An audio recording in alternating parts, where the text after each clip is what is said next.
The rattlesnake's fangs sank deep before Caleb Mercer even saw it strike. Pain exploded up his arm like liquid fire, and the toy horse he'd been reaching for clattered to the porch boards. Inside the cabin, 4 babies slept, oblivious that their father was dying just feet away. Leo, 3 years old. Luke, barely 2. Hattie, 18 months. And Micah, still nursing at 6 months. No mother. No family within 50 miles. Just a widowed rancher and the venom racing toward his heart. Then, through the shimmering heat waves rising off the Wyoming dust, a figure appeared on horseback. A woman, riding straight toward his collapsing world. Before we begin this journey through heartbreak and hope, I invite you to stay with us until the very end. And please, drop a comment telling me what city you're watching from. I want to see how far this story travels. Now, let's begin. The morning had started like every morning since Sarah died. With chaos barely contained and grief pushed down so deep, Caleb could almost pretend it wasn't there. He'd woken at dawn to Micah's wailing, the baby's cries cutting through the thin walls of the ranch house like a saw through pine. His arms had moved on instinct, lifting the infant from the cradle Sarah had woven with her own hands, bouncing him against his chest, while his other hand worked to heat a bottle over the stove. The goat's milk never seemed quite right, too thin, too cold, never the perfect warmth that Sarah had somehow always achieved. Leo had appeared in the doorway then, his too serious 3-year-old face smudged with sleep. "Papa, Luke's crying again." "I know, son. I hear him." Caleb had tested the milk against his wrist, still cold, and cursed under his breath. "Go wash your face. I'll be there in a minute." But minutes multiplied like rabbits on this ranch. By the time he'd gotten Micah fed and Luke changed and Hattie unstuck from where she'd wedged herself between the bed and the wall, the sun was already climbing toward its merciless peak. The breakfast dishes sat crusted with egg and porridge. The laundry he'd meant to do yesterday had fossilized into a mountain of sour-smelling fabric. The fence in the north pasture needed mending before the cattle found the gap. And somewhere in the middle of trying to do 17 things at once, Leo's toy horse, the one Sarah had given him for his 2nd birthday, had tumbled off the porch. Caleb should have left it.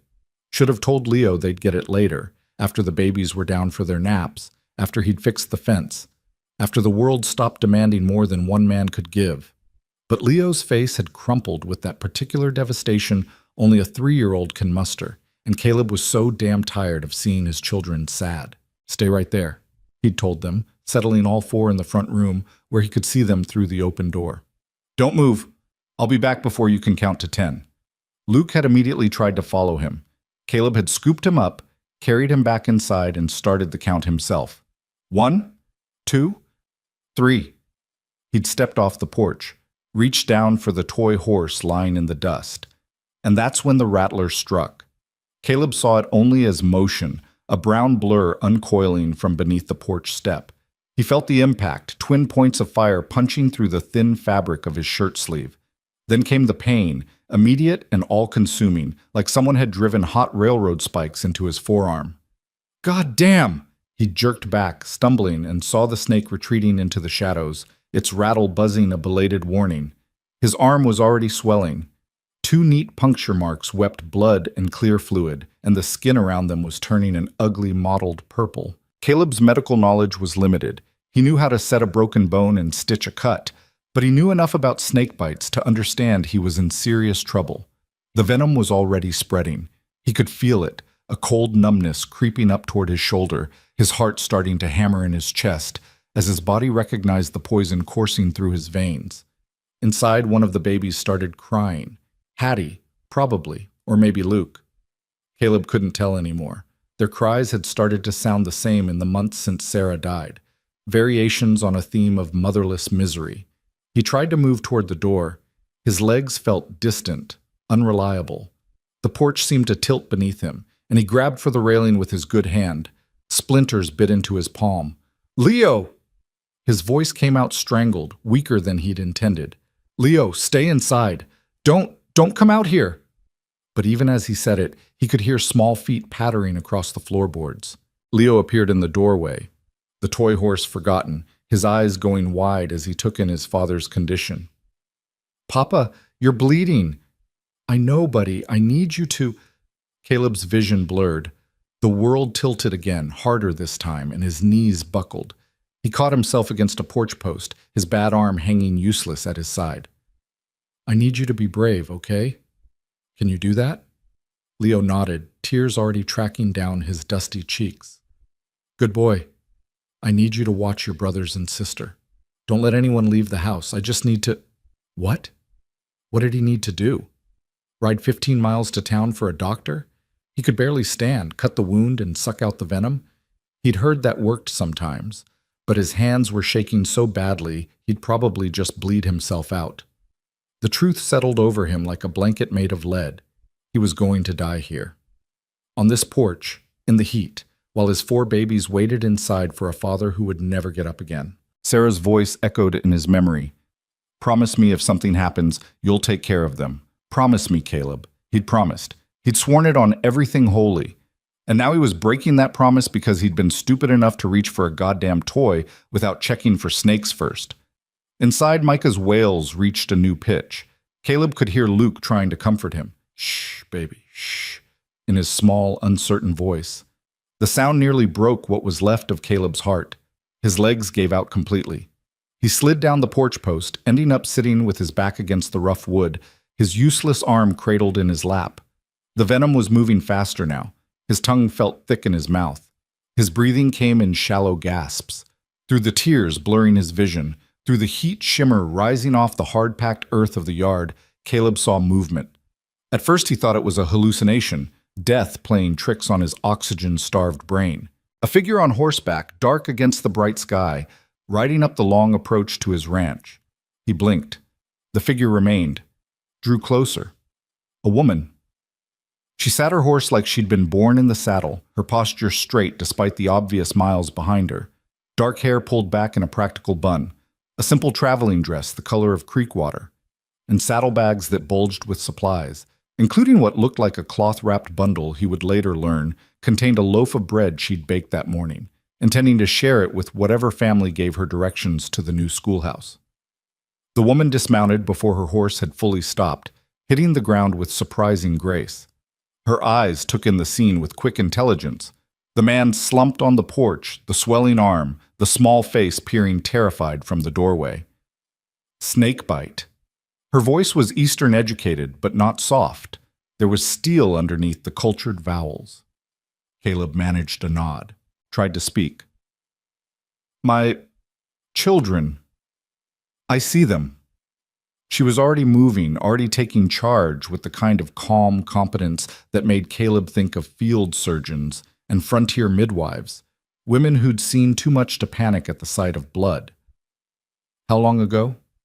Few minutes. Good. That's good. We have time. She knelt beside him, her hands already working at the binding of his shirt sleeve. I'm going to need you to stay conscious for me, Mr. Mercer. Caleb Mercer. Mr. Mercer. I'm Clara Whitfield. I'm the new school teacher for this district, though that hardly matters right now. What matters is keeping you alive. She ripped his sleeve clean away from the shoulder, exposing the angry wound and the discolored flesh around it. This is going to hurt. Quite badly, I'm afraid. Try not to move. She produced a knife from somewhere, small, wicked sharp, with a handle worn smooth from use. Caleb's brain, fuzzy from venom and shock, tried to understand why a schoolteacher would carry such a thing. Then the blade bit into his flesh just above the bite marks, and he stopped thinking about anything except the bright new pain that whited out his vision. Clara worked with ruthless efficiency. She made 2 quick incisions, deep enough to bleed freely, then bent her head to the wounds. Don't. Caleb tried to pull away, horrified. You'll poison yourself. Be quiet. She spat blood into the dust. The danger from ingestion is minimal if one has no open sores in the mouth, which I don't. She bent again, sucked, spat. I've done this before. Once for a field hand in Boston who was bitten by a copperhead someone had imported as a curiosity. Stupid man survived despite his own idiocy. She repeated the process 3 more times, then used strips torn from her own petticoat to bind the wounds tightly. Her hands never shook. Her eyes never left her work. Now then. She sat back on her heels, studying him with eyes the color of creek stones after rain. You're not going to die, not today. But you're going to feel like death warmed over for the next several hours. How many children do you have? 4. The word came out slurred. The world was going soft at the edges, darkness creeping in from the corners of his vision. 4 babies. Wife died. No one else. If I die... You're not dying. I just told you that. Clara stood, brushing dust from her skirts with brisk motions.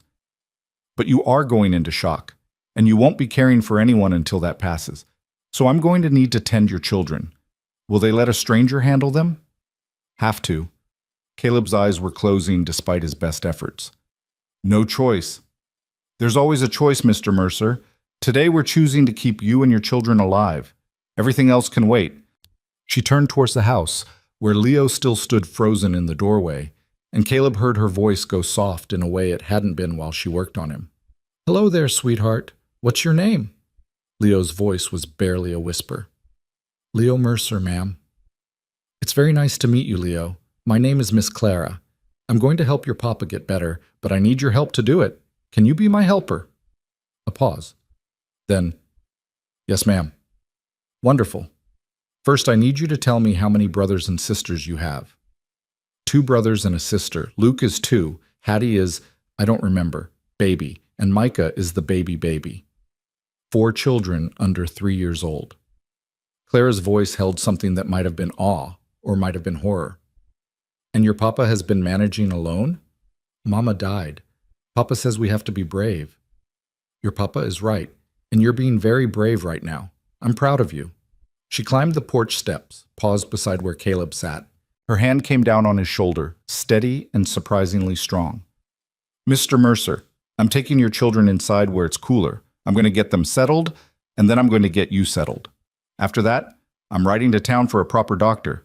Do you understand? Caleb tried to nod. His head lolled forward instead. Good enough. Her voice came from farther away now, from inside the house. Leo, show me where you keep the water and where your papa keeps the medical supplies, if he has any.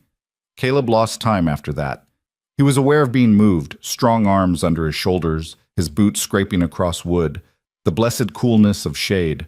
Someone pressed a tin cup to his lips and he drank without thinking, water cutting through the thickness in his throat.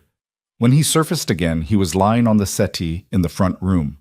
The babies were quiet, an ominous sign under normal circumstances, but now it felt like a miracle. Through half-closed eyes, he could see Clara moving around his house with purpose, Leo trailing after her like a duckling following its mother. She'd found the medical kit Sarah had assembled, herbs and tinctures and bandages kept in an old ammunition box.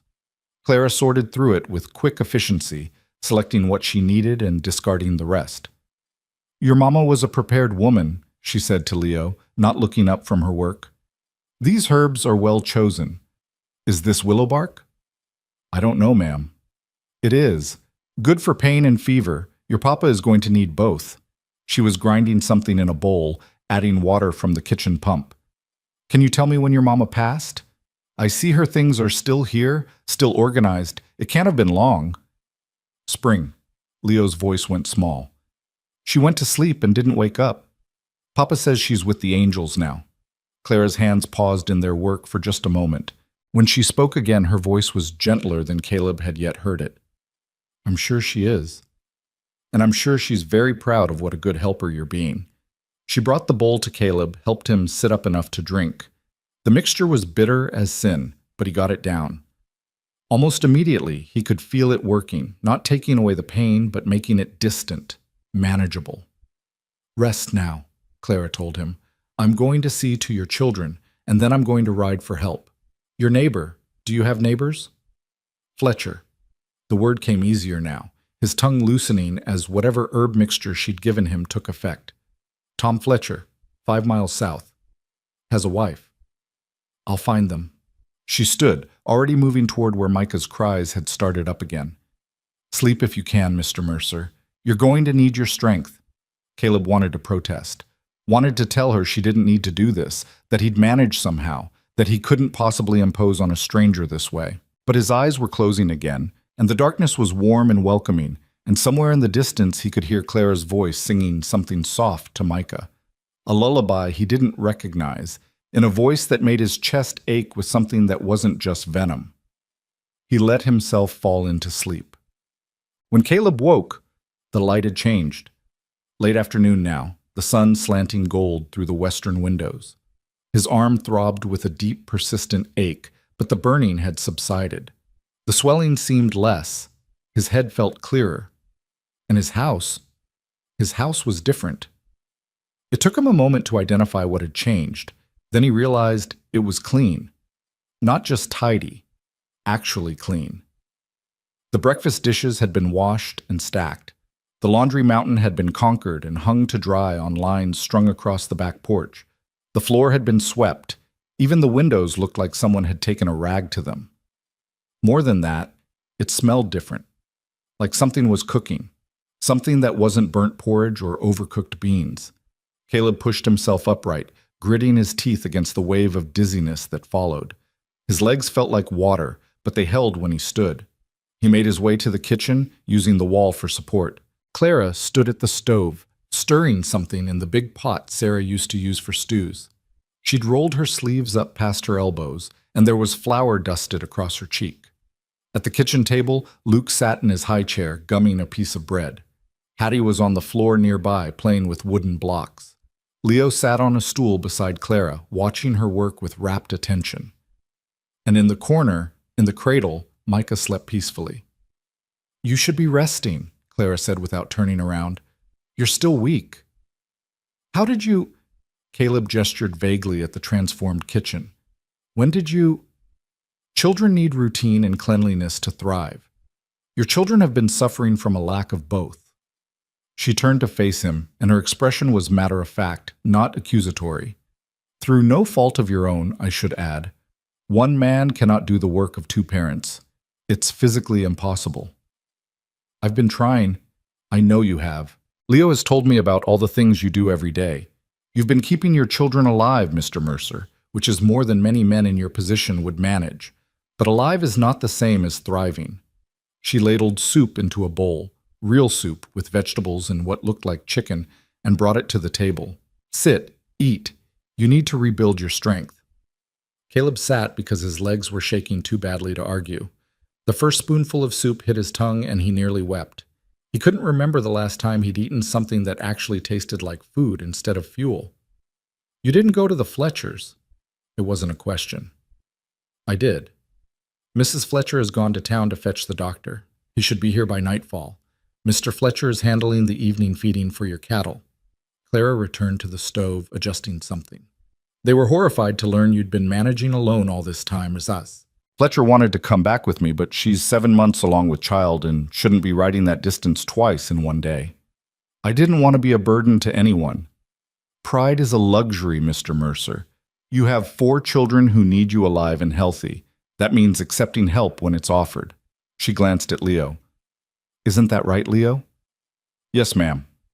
Leo was watching his father with serious eyes. "Miss Clara says it's not weak to need help. She says even the strongest people need help sometimes." Miss Clara is right.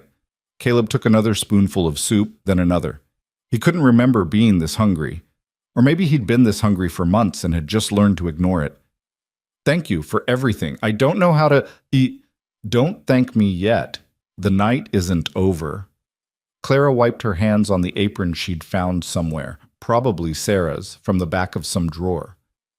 "Luke needs changing. Hattie needs to be fed. Micah will wake soon and want his bottle. Leo needs a bath. I'm sorry, sweetheart, but you do. And someone needs to read him a story before bed. And you need to rest so your body can fight off the rest of that venom." She said it all without judgment, just listing facts. But hearing it laid out like that made Caleb realize just how impossible his daily life had become. How he'd been failing his children while thinking he was doing fine.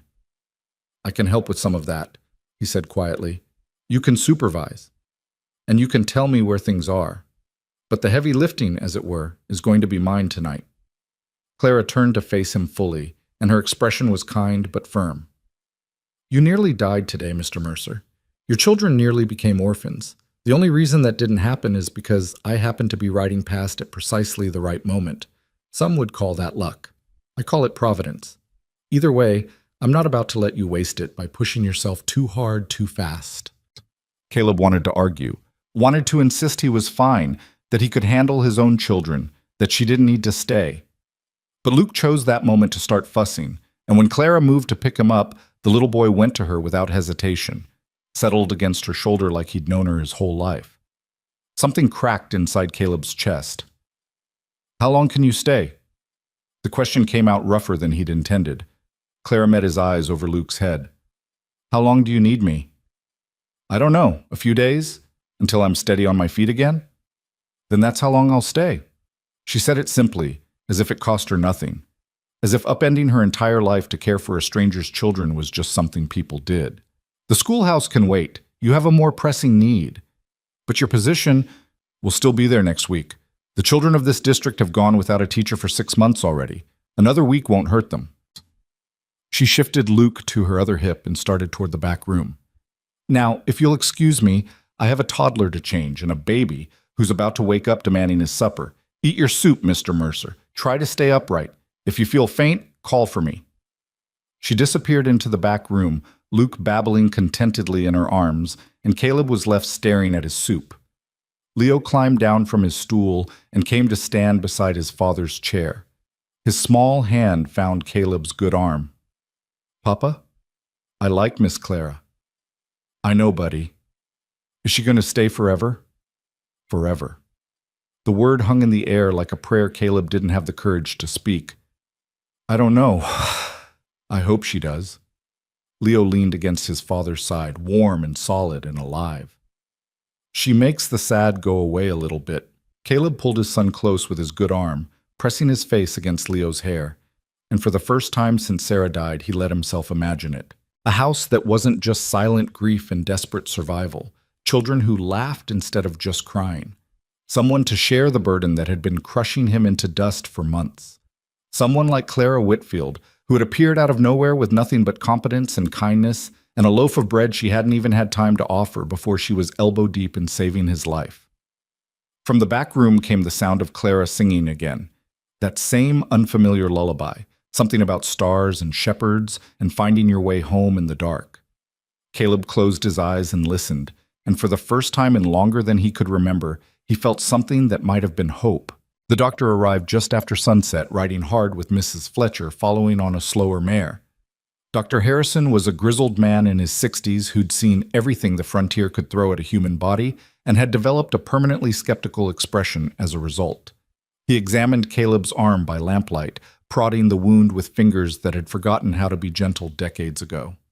Clara stood nearby, arms crossed, watching every move he made with the intensity of a hawk watching a snake near its nest. "You're lucky," Harrison finally grunted, sitting back. Whoever treated this knew what they were doing. Clean incisions, good draw on the venom, proper binding. Another hour without treatment, and we'd be having a very different conversation. He glanced at Clara. "This your work?" "It is." "Where'd you learn it?" "Boston. A physician there took on female students for practical training. He believed women should know how to handle medical emergencies since we're often the only ones present when they occur." Clara's chin lifted slightly, as if daring him to challenge her credentials. Harrison just nodded. "Sensible man. You did good work. He'll be weak for a few days, might run a fever as his body purges the rest of the toxin, but he'll live." He turned to Caleb. "You need to rest. And I mean actual rest. Not that thing you've been calling rest where you still try to work a full ranch and raise 4 babies alone." "I don't have a choice." "You do now." Mrs. Fletcher stepped forward, her hands resting on her swollen belly. "Tom and I should have been helping all along. We knew Sarah passed, knew you were alone out here, and we let our own business keep us from doing the Christian thing. That ends today." "Martha, you don't need to—" "Hush." Martha Fletcher was a small woman with iron in her spine and a voice that could stop a charging bull. "Miss Whitfield has explained the situation. She'll stay here for the next week to manage the house and children. Tom will handle your cattle and any urgent repairs. I'll come by daily with meals once Miss Whitfield needs to take up her teaching position.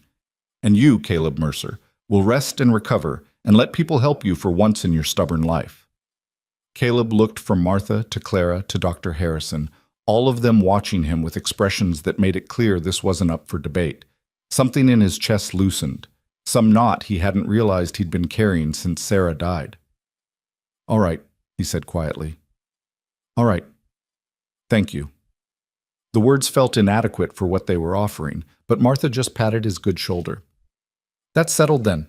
Now, I brought chicken and dumplings for tomorrow, and Tom's got your evening feed handled.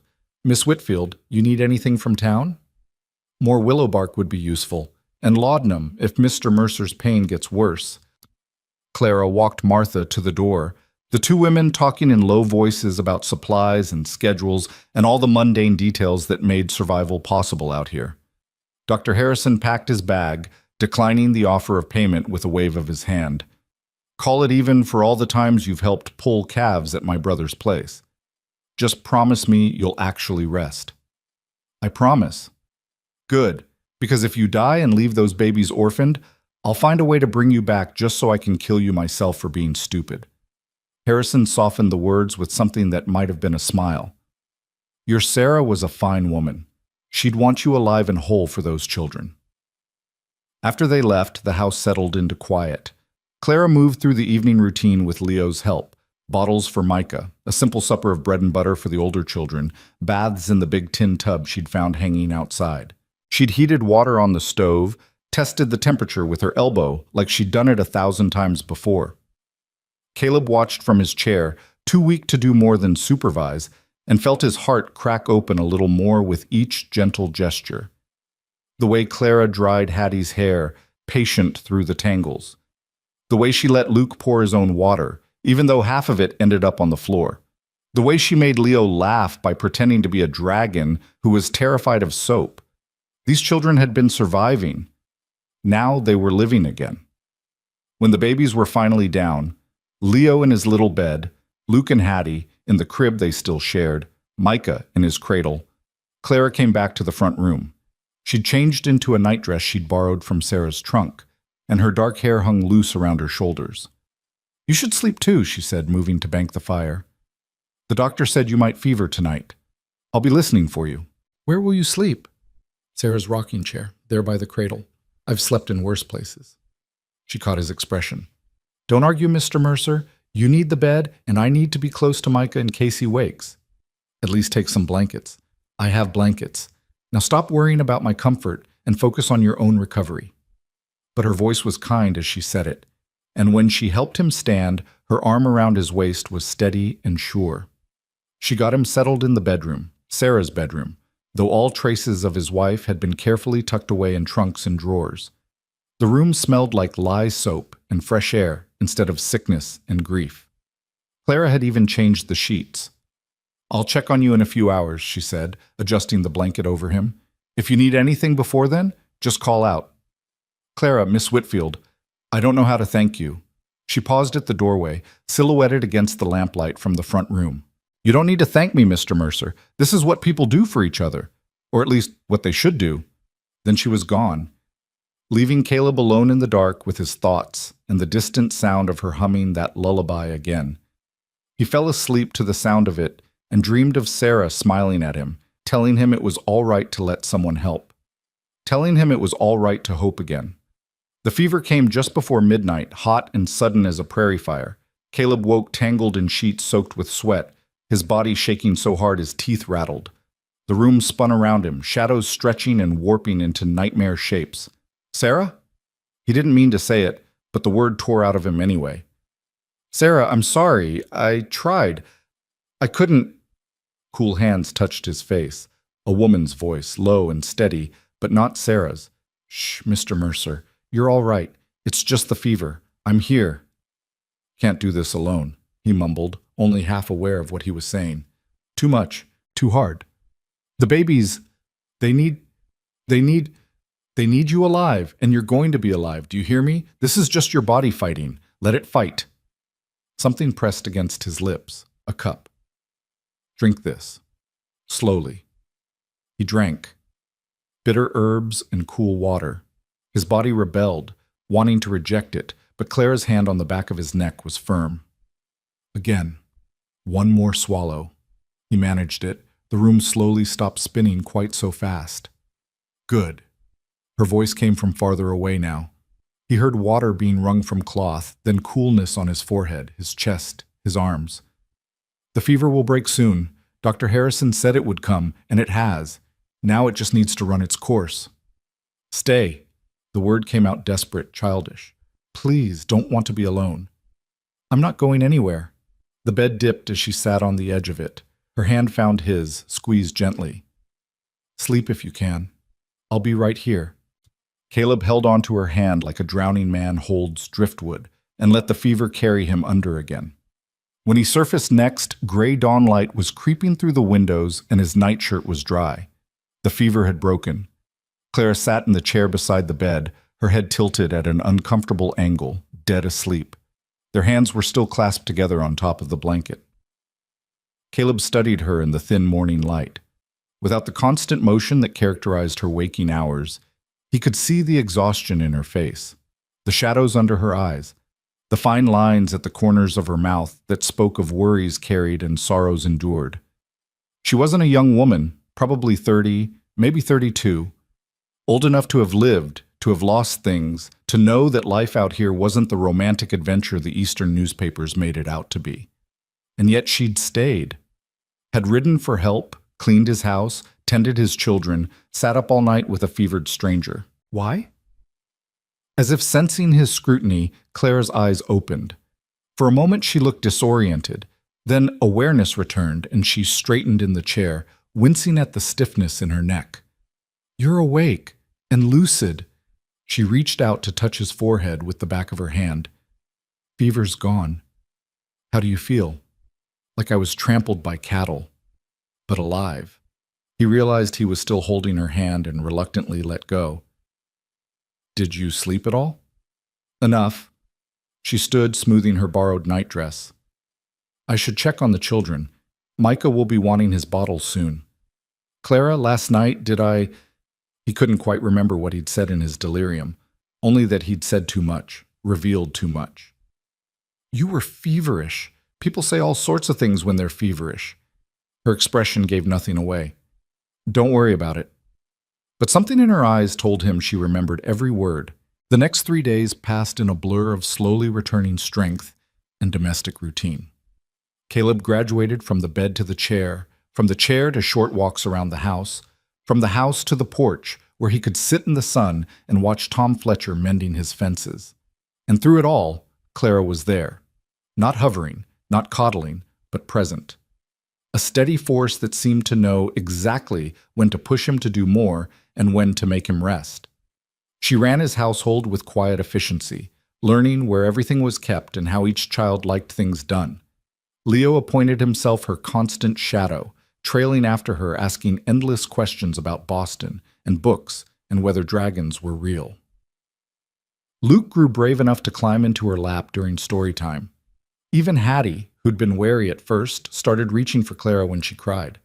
Only Micah seemed to resist, fussing whenever Clara tried to feed him, arching away from her shoulder. It was the one thing that seemed to frustrate her. He knows I'm not his mother, she said one afternoon, walking the screaming baby back and forth across the front room. Babies can tell. He's just hungry. Caleb pushed himself up from his chair, still moving carefully. Let me try. He took Micah, settled into Sarah's rocking chair, and offered the bottle. Micah latched on immediately, his cries cutting off like someone had turned a switch. Clara stood watching, her arms wrapped around herself. What am I doing wrong? Nothing. He's 6 months old. Sarah only passed 2 months ago. He still remembers her smell, her heartbeat. Caleb shifted Micah to a more comfortable position. Give him time. He'll come around. And if he doesn't? Children need consistency, Mr. Mercer. They need to know who's caring for them. If I'm only here temporarily... She cut herself off, but the implication hung in the air between them. If she was only here temporarily, what happened when she left? Would Micah learn to trust her only to have her disappear like his mother had? Would all the children? Would Caleb? How much longer can you stay? He asked quietly. Clara moved to the window, looking out at the endless Wyoming grassland. I'm expected at the schoolhouse Monday next. That gives us 4 more days. 4 days. Less than a week. Then she'd ride away and his life would return to what it had been. Impossible, exhausting, slowly crushing him under its weight, despite Martha Fletcher's promises of help. "We should talk," Clara said, still facing the window, "about what arrangements you'll make. For the children." Martha said she'd help. Martha is 7 months pregnant with her 4th child and lives 5 miles away. She can bring meals, certainly, but she can't be here every day. She can't tend 4 babies while also managing her own household. Clara turned to face him, her expression serious. "You need live-in help, Mr. Mercer. A housekeeper or a wife?" The word wife landed between them like a stone dropped in still water. "I can't just... Sarah's only been gone 2 months. I'm not suggesting you could or should." Clara's voice was gentle but firm. "I'm being practical. Those children need consistent care from someone who lives here, who can give them the attention they need. You need a partner to share the burden of this ranch and this family. That's not betraying Sarah's memory. That's honoring the children she left behind." Caleb looked down at Micah, now sleeping in his arms, milk-drunk and peaceful. How does a man even go about finding someone willing to take on 4 babies in a struggling ranch? The same way anyone finds a spouse out here: newspaper advertisements, introductions from friends, mail-order bride services. She said it matter-of-factly, as if discussing the price of cattle. There are plenty of women back east who'd welcome the chance at a new life, even one that comes with considerable responsibility. You make it sound like a business transaction. Most marriages are, in one way or another. At least out here, people are honest about it. Clara moved closer, her eyes searching his face. Would that be so terrible? A marriage based on mutual need and respect rather than romantic attachment. Is that what you'd want? The question escaped before Caleb could stop it. If you were looking for a husband? Something flickered in Clara's expression. Surprise, maybe, or something more complicated. What I want is irrelevant. I have a teaching position waiting for me, a career I've worked years to achieve. That's not something I'd give up lightly. But if you were looking, Caleb pressed, not quite sure why he couldn't let it go. Would you want romance, or would practical be enough? Clara was quiet for a long moment. When she spoke, her voice was softer than he'd ever heard it. I think I'd want what most people want. To be seen. To be valued. To build something worthwhile with another person. She paused. But I stopped believing in romantic love a long time ago, Mr. Mercer. Life has a way of teaching you that practical partnerships often last longer than passionate ones. There was a story there, heartbreak probably, or disillusionment. Caleb wanted to ask, but Leo chose that moment to burst through the door, covered in mud and grinning. "Miss Clara, Papa, come see. I caught a frog." The moment broke. Clara's expression shifted back to practical efficiency. "Did you? Well, let's get you cleaned up before you show us. You're tracking mud everywhere." She herded Leo toward the kitchen, leaving Caleb alone with his sleeping baby and thoughts that wouldn't settle. That evening, after the children were in bed, Clara made coffee and brought it out to the porch where Caleb sat watching the stars emerge. She settled into the other chair without asking permission, her presence comfortable in a way that made his chest ache. They sat in silence for a while, sipping coffee, listening to crickets and the distant lowing of cattle. Finally, Clara spoke. "Tell me about Sarah." Caleb wasn't sure he could, wasn't sure he should. But something about the darkness in Clara's patient silence made the words come easier than they had in months. She was practical. Like you, actually. We married young. I was 19, she was 17, and neither of us had romantic notions about what life out here would be. We were partners more than anything. Good partners. He traced the rim of his coffee cup. She wanted children badly. We lost 2 before Leo. One was too early, one was stillborn. The doctor said she shouldn't try again, that the pregnancies were too hard on her, but Sarah was stubborn. "Leo, Luke, Hattie, and Micah," Clara said softly. 4 babies in 4 years. The last one nearly killed her. Micah came early and there were complications. She never really recovered. Caleb's voice went rough.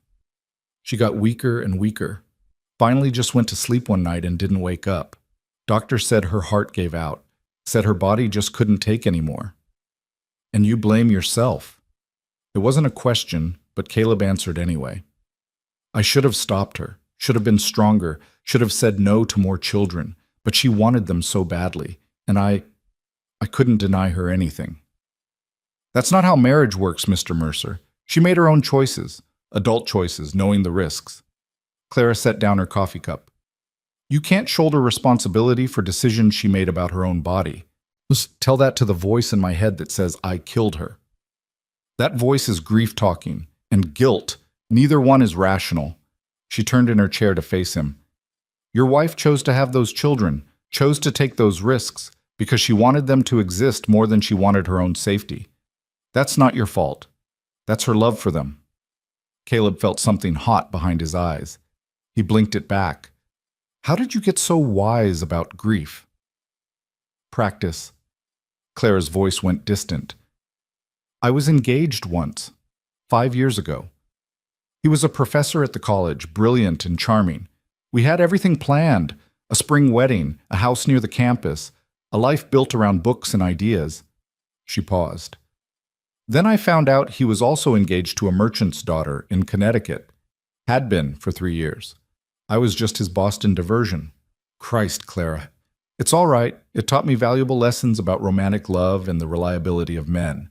She said it without bitterness, just fact. After that, I focused on my education, on building a career, on becoming someone who didn't need rescuing or romantic attachment to have a worthwhile life. Is that why you came out here? To get away from Boston? Partially, also because teaching positions for women in Boston are scarce and underpaid. Out here, I can make 3 times what I'd make back east, and I can actually use my medical training when emergencies arise. She smiled slightly. Plus, no one cares if I'm an old maid who was jilted at the altar. Out here, I'm just the new school teacher. You're not an old maid. I'm 32 and unmarried. By any Eastern standard, I'm firmly on the shelf. She didn't sound bothered by it. But that's fine. I've made my peace with it.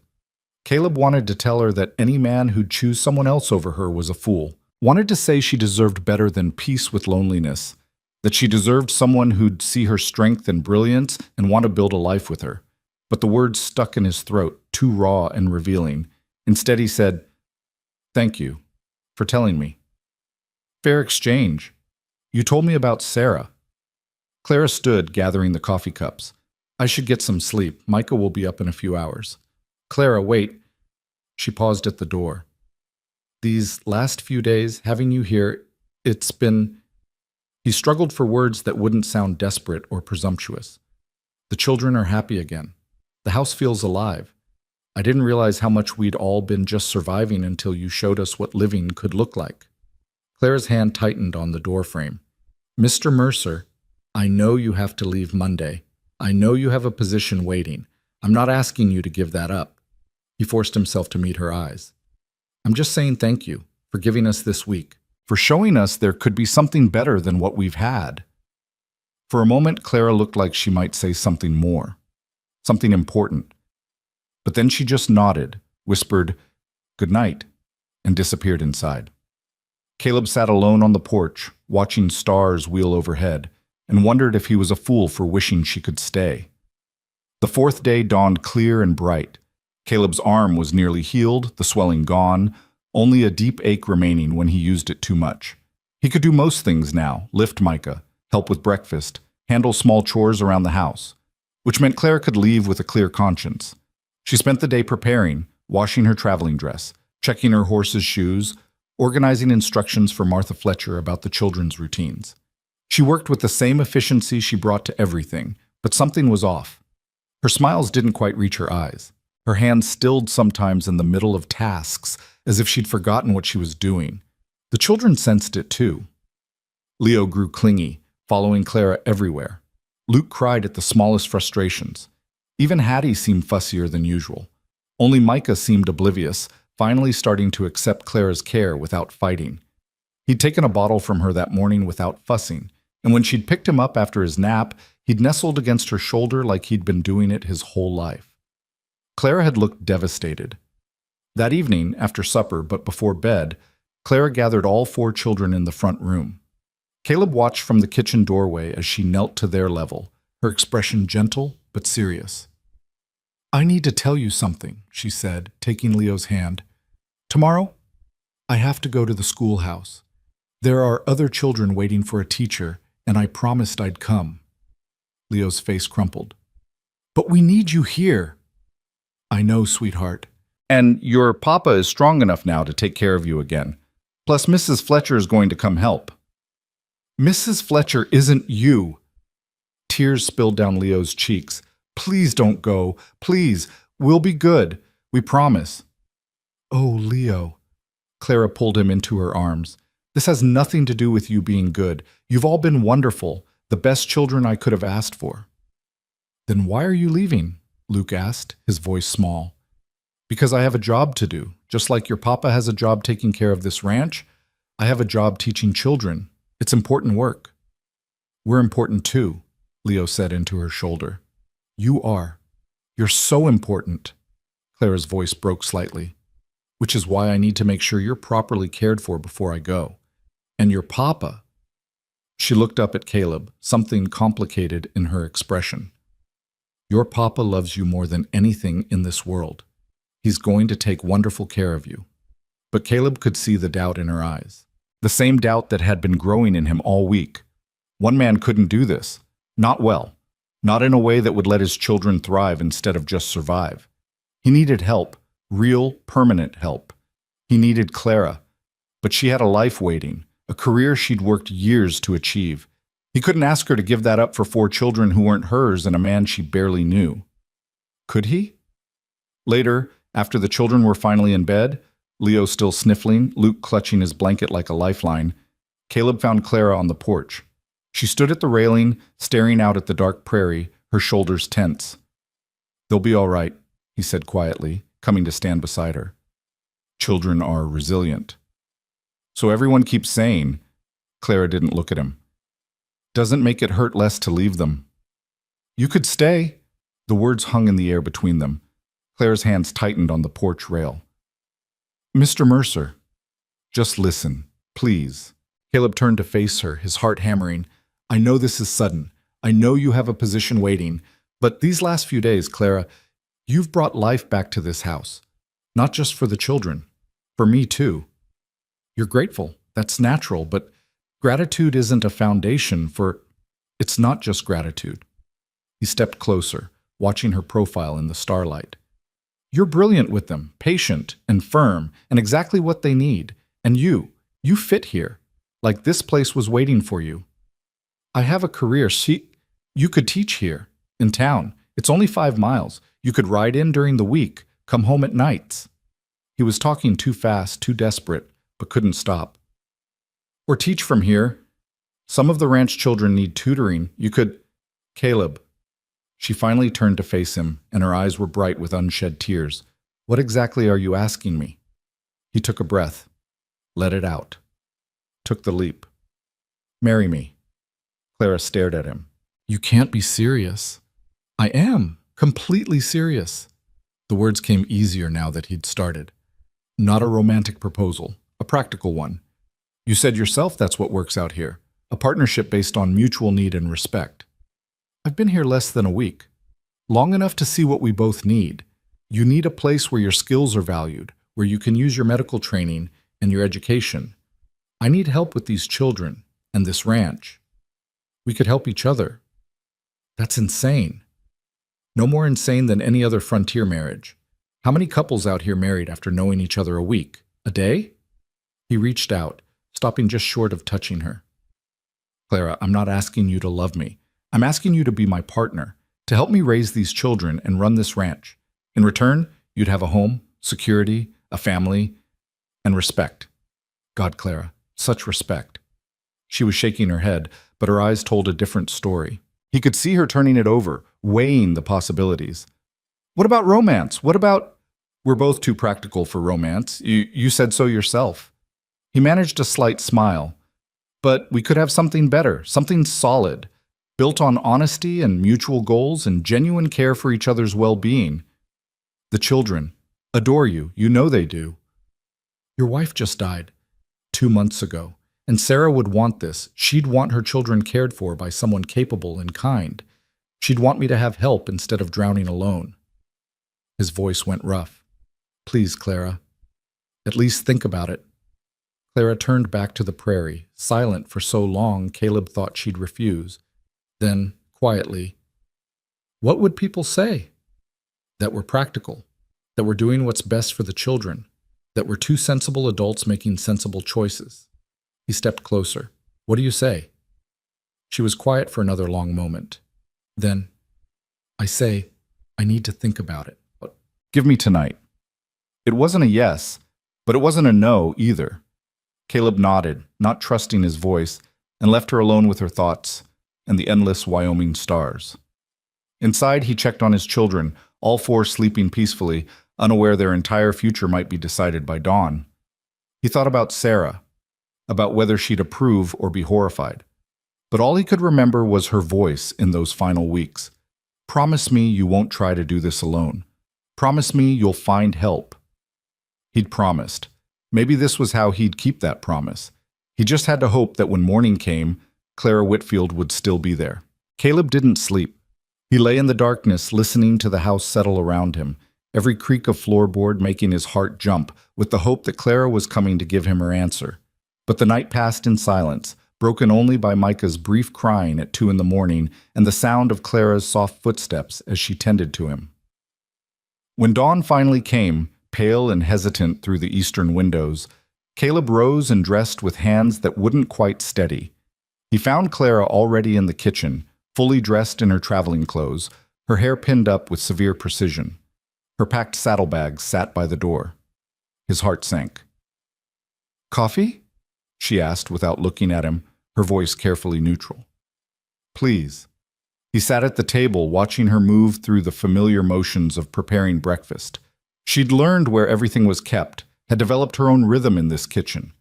The thought that this might be the last time he'd see it made his chest tight. She poured 2 cups, set one before him, and finally met his eyes. Her expression was unreadable. I didn't sleep, she said. Neither did I. I made a list, pros and cons, practical considerations, potential complications. She pulled a folded paper from her pocket, smoothed it on the table between them. Her handwriting covered both sides in neat, orderly columns. I'm a rational person, Mr. Mercer. I don't make decisions based on emotion. I know. His throat felt tight. What did your list tell you? Clara was quiet for a moment, her finger tracing the edge of the paper. It told me that logically, your proposal makes sense. I need security and purpose. You need help. The children need consistent care. A marriage of practical convenience would solve multiple problems for both of us. But logic isn't the only consideration. She looked up at him, and he was startled to see uncertainty in her eyes, the first real vulnerability she'd shown since she'd ridden up to his dying body a week ago. What if I'm not enough? What if the children grow to resent me for not being their real mother?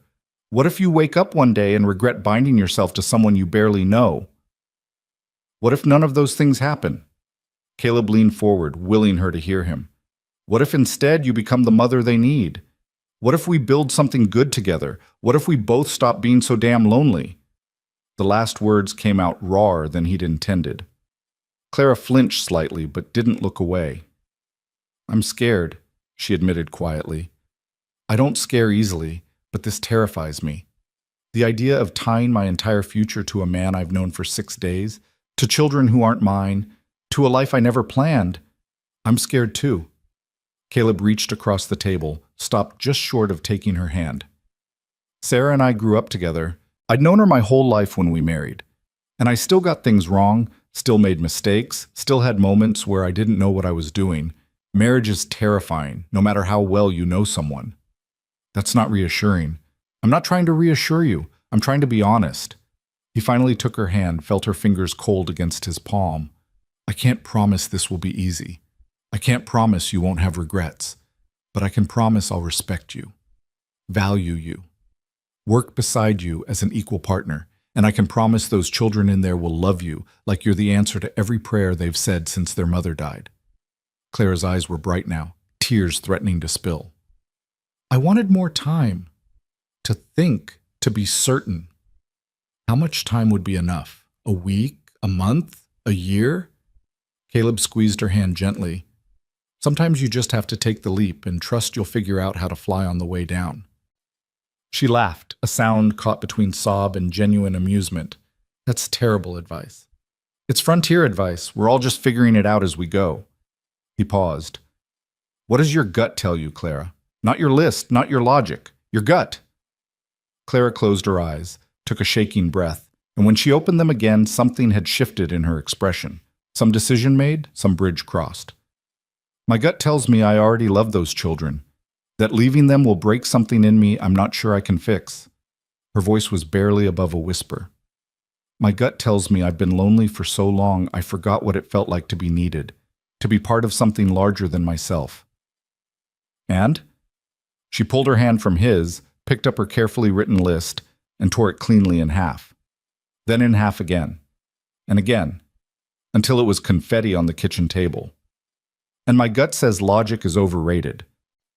She met his eyes, and for the first time since he'd known her, Clara Whitfield smiled with her whole face. Yes, I'll marry you. The relief that crashed through Caleb nearly buckled his knees. You will? I will. On one condition. Anything. We're honest with each other, always. No pretending, no polite fictions, no suffering in silence. If this is going to work, we need to be genuine partners. That means real communication, even when it's uncomfortable. Caleb stood, moved around the table, and took both her hands in his. Deal. Honest partnership. Starting now. Starting now, she echoed, and then she was in his arms, trembling slightly, and he was holding her like she might disappear if he loosened his grip. They stood that way for a long moment, two practical people who'd just made the most impractical decision of their lives, until Leo's voice called from the bedroom. Miss Clara, Papa, I'm hungry. Clara pulled back, laughing and wiping her eyes. I suppose we should tell them. Together? Together. They found all four children awake, Leo trying to help Luke out of the crib, while Hattie stood holding the rails, and Micah kicked his legs in the cradle, working up to a proper cry. Good morning, darlings, Clara said, and Caleb heard the difference in her voice, the shift from temporary caregiver to something more permanent. We have some news. Leo froze, his face going wary. You're still leaving?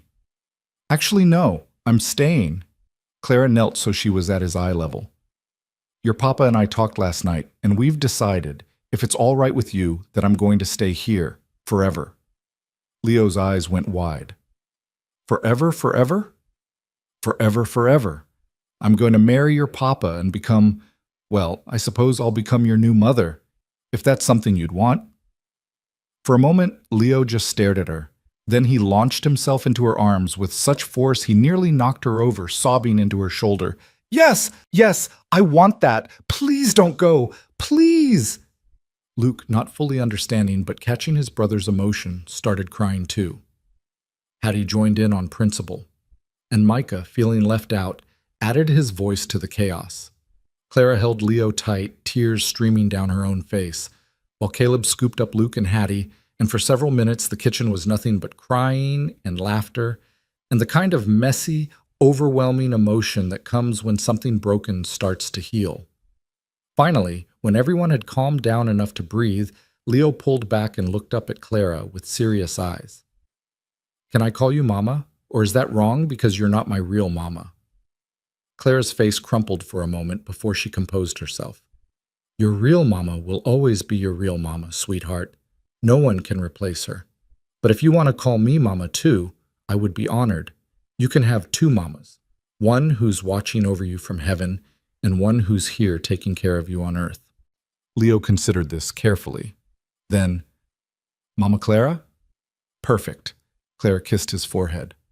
Absolutely perfect. The practical arrangements happened with frontier speed. Martha Fletcher, when she learned the news later that morning, declared it the most sensible thing Caleb Mercer has done since Sarah passed, and immediately began planning. The wedding would be small, just the Fletchers, Dr. Harrison, and a handful of neighboring families. They'd hold it at the ranch in 4 days, giving Clara time to send word to the school board that she wouldn't be taking the teaching position and to write to Boston to formally close that chapter of her life. 4 days? Clara said that first evening, standing in the doorway of what would soon be their shared bedroom. Is that too fast? Out here? That's practically an engagement period.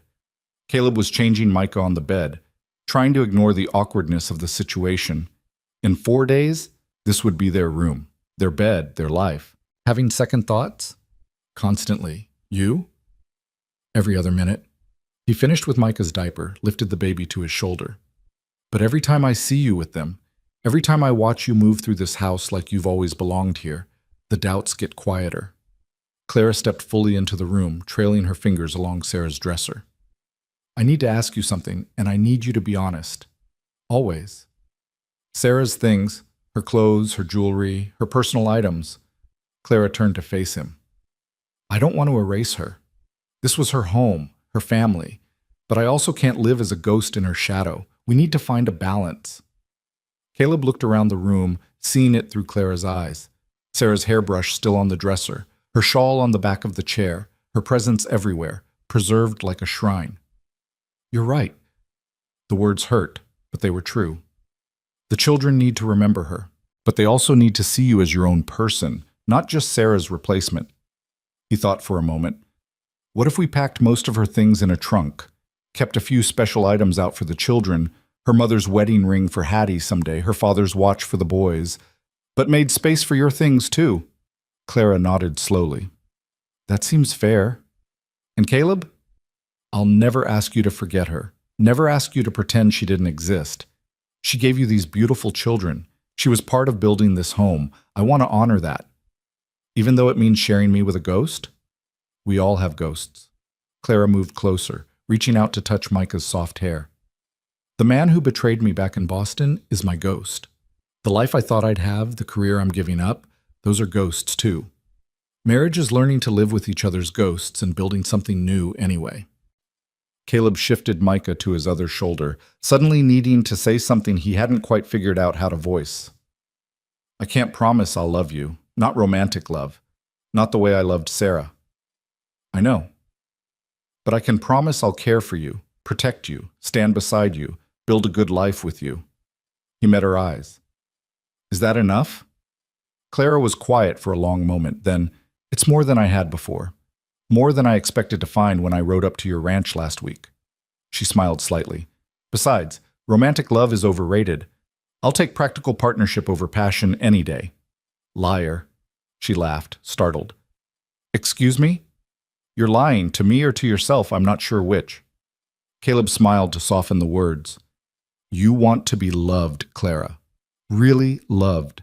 Not just valued or respected or appreciated, loved. You're just scared to admit it. Now who's not being practical? Maybe I'm tired of being practical. Maybe watching you with my children this past week has reminded me that there are things worth wanting, even if they're not logical. He paused. I can't promise I'll fall in love with you, but I can promise I'll try.